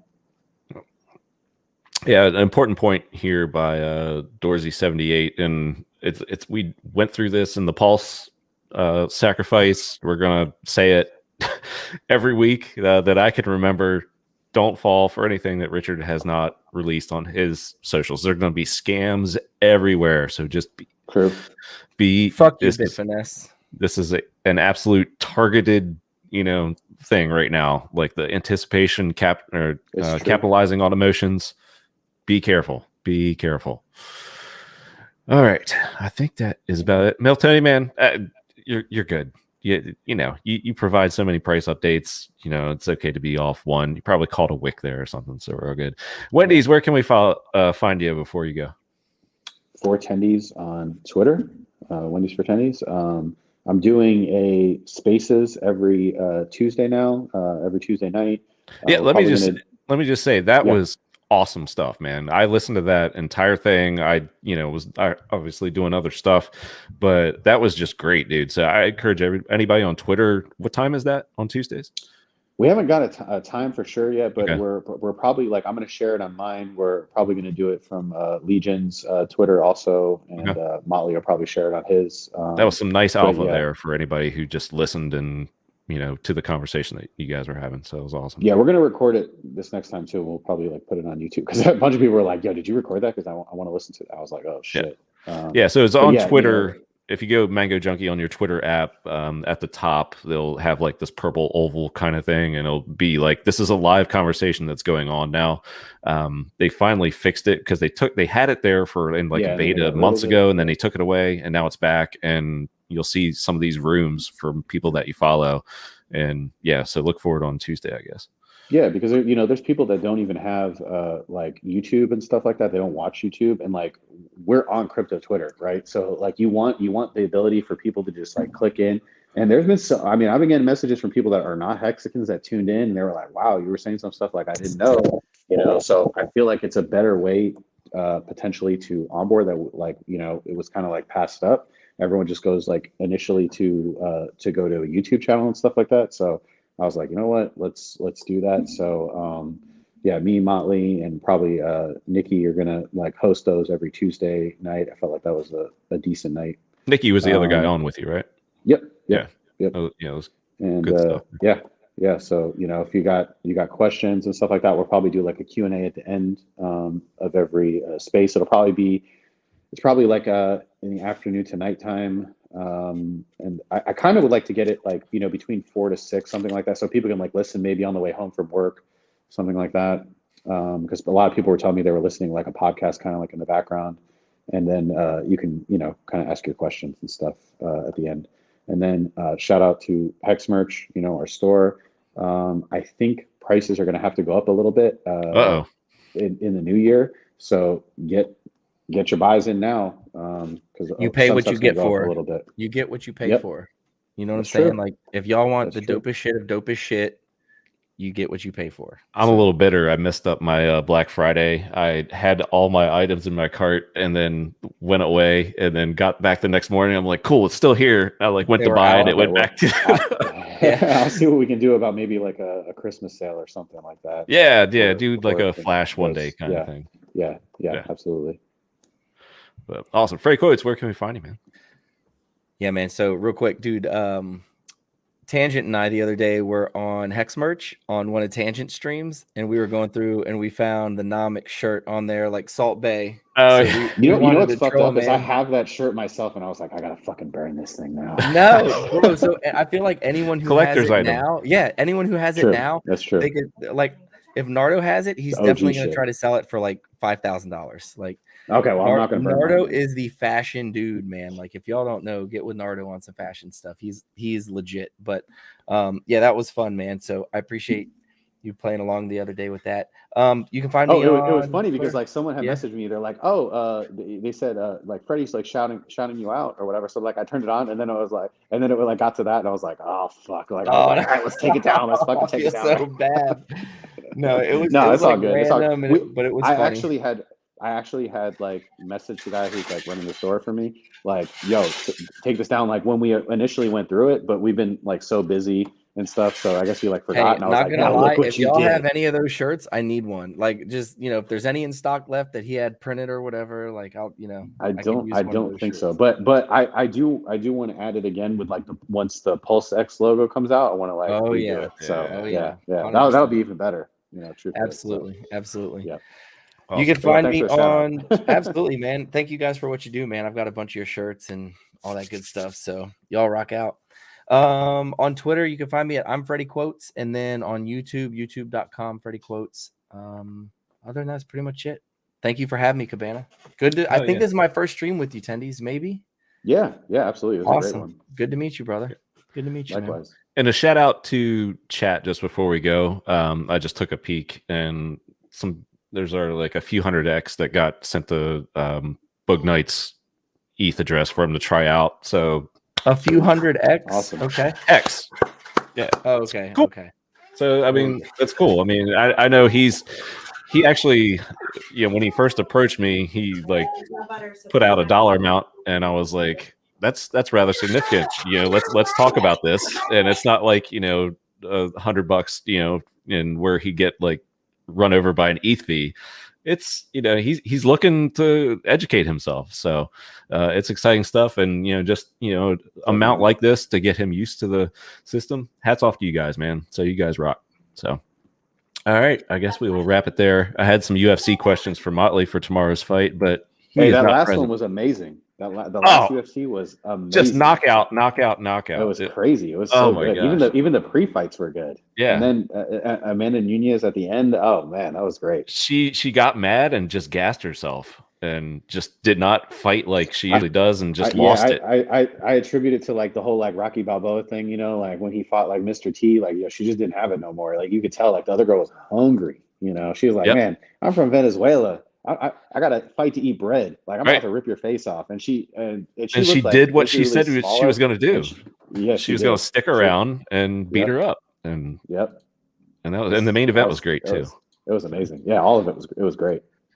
What else was I going to say? Oh, and conveniently enough, I did see, that there's a UFC event in Vegas at the time of the HEX conference.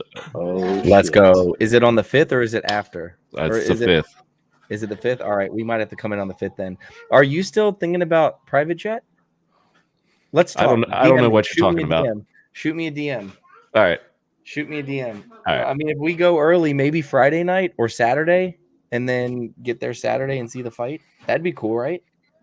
Oh, hell yeah. I'm thinking of going earlier, really, because there's a hockey game, a race. Like, all these events are happening that weekend. Yeah. So I want to catch a bunch of stuff before the conference and I'm down. maybe head out to LA and see Kool-Aid. I'm not sure. So we'll see. I'm down. Cool, man. All right. Well, thank you guys. Thanks to Yash and Motley for coming in earlier. Steve Hitson. You guys killed it. Just excellent feedback from chat as well. Appreciate all you guys, and of course some of the donations to Booge Knight's address there. You guys just keep killing it, and that's why this community is awesome. We're approaching 20 cents again, so hey, get a little pump action here. And I'm not sure. No, we need a dip. Yeah, Freddie wants to dip. I'm not sure what we're doing because the next 2 Friday happy hours are on holidays, Christmas Eve and New Year's Eve. So we'll figure it out. That New Year's pump, though, man. I heard somebody did last year. Maybe a shorter one. That pump. Maybe do a shorter one. Yeah, but y'all think we're gonna see a pump on New Year's Eve like we did last year, where we went from half a penny to fucking 2 cents? 2 cents, and then it just went straight back. Bro. It would be interesting. Like, there's arguments on both sides. Whether like if you do that, then the year return is really high. Right. But if we're low, then next year's return year to date would be really high. So either way, we win. Yep. Yeah. And that could impact some people's taxes for other countries, maybe depending upon jurisdiction. So I've talked to a lot of play there. Chart guys in the HEX community, and there are people who think we could see the same thing again. Just from the addresses that it came from, like so, it would not surprise me. It'd be cool to see, but I don't like seeing the downward after. But we just came through a downward, so yeah, maybe a slow pump is good. Yeah, I think so. All right, gents. Well, thanks again. Thank you guys. Everybody rocks in chat. Great, best community. We'll figure out next week and the week after stream with the holidays. We're on it. We'll do something. I really want to, even if it's like a Thursday or something. So yeah, we're gonna do steak and bake next week though on Thursday. So come on steak and bake happy hour. Everyone who's watching right now, or maybe I'll pregame you guys. Hey, pregame happy hour, man. There you go, and then send it over to you guys after. Steak and bake. Yeah, I'm all in. That'd be awesome. All right, we'll see what we can do. All right, guys. Awesome. Thanks so much, everybody. Cheers. Have a good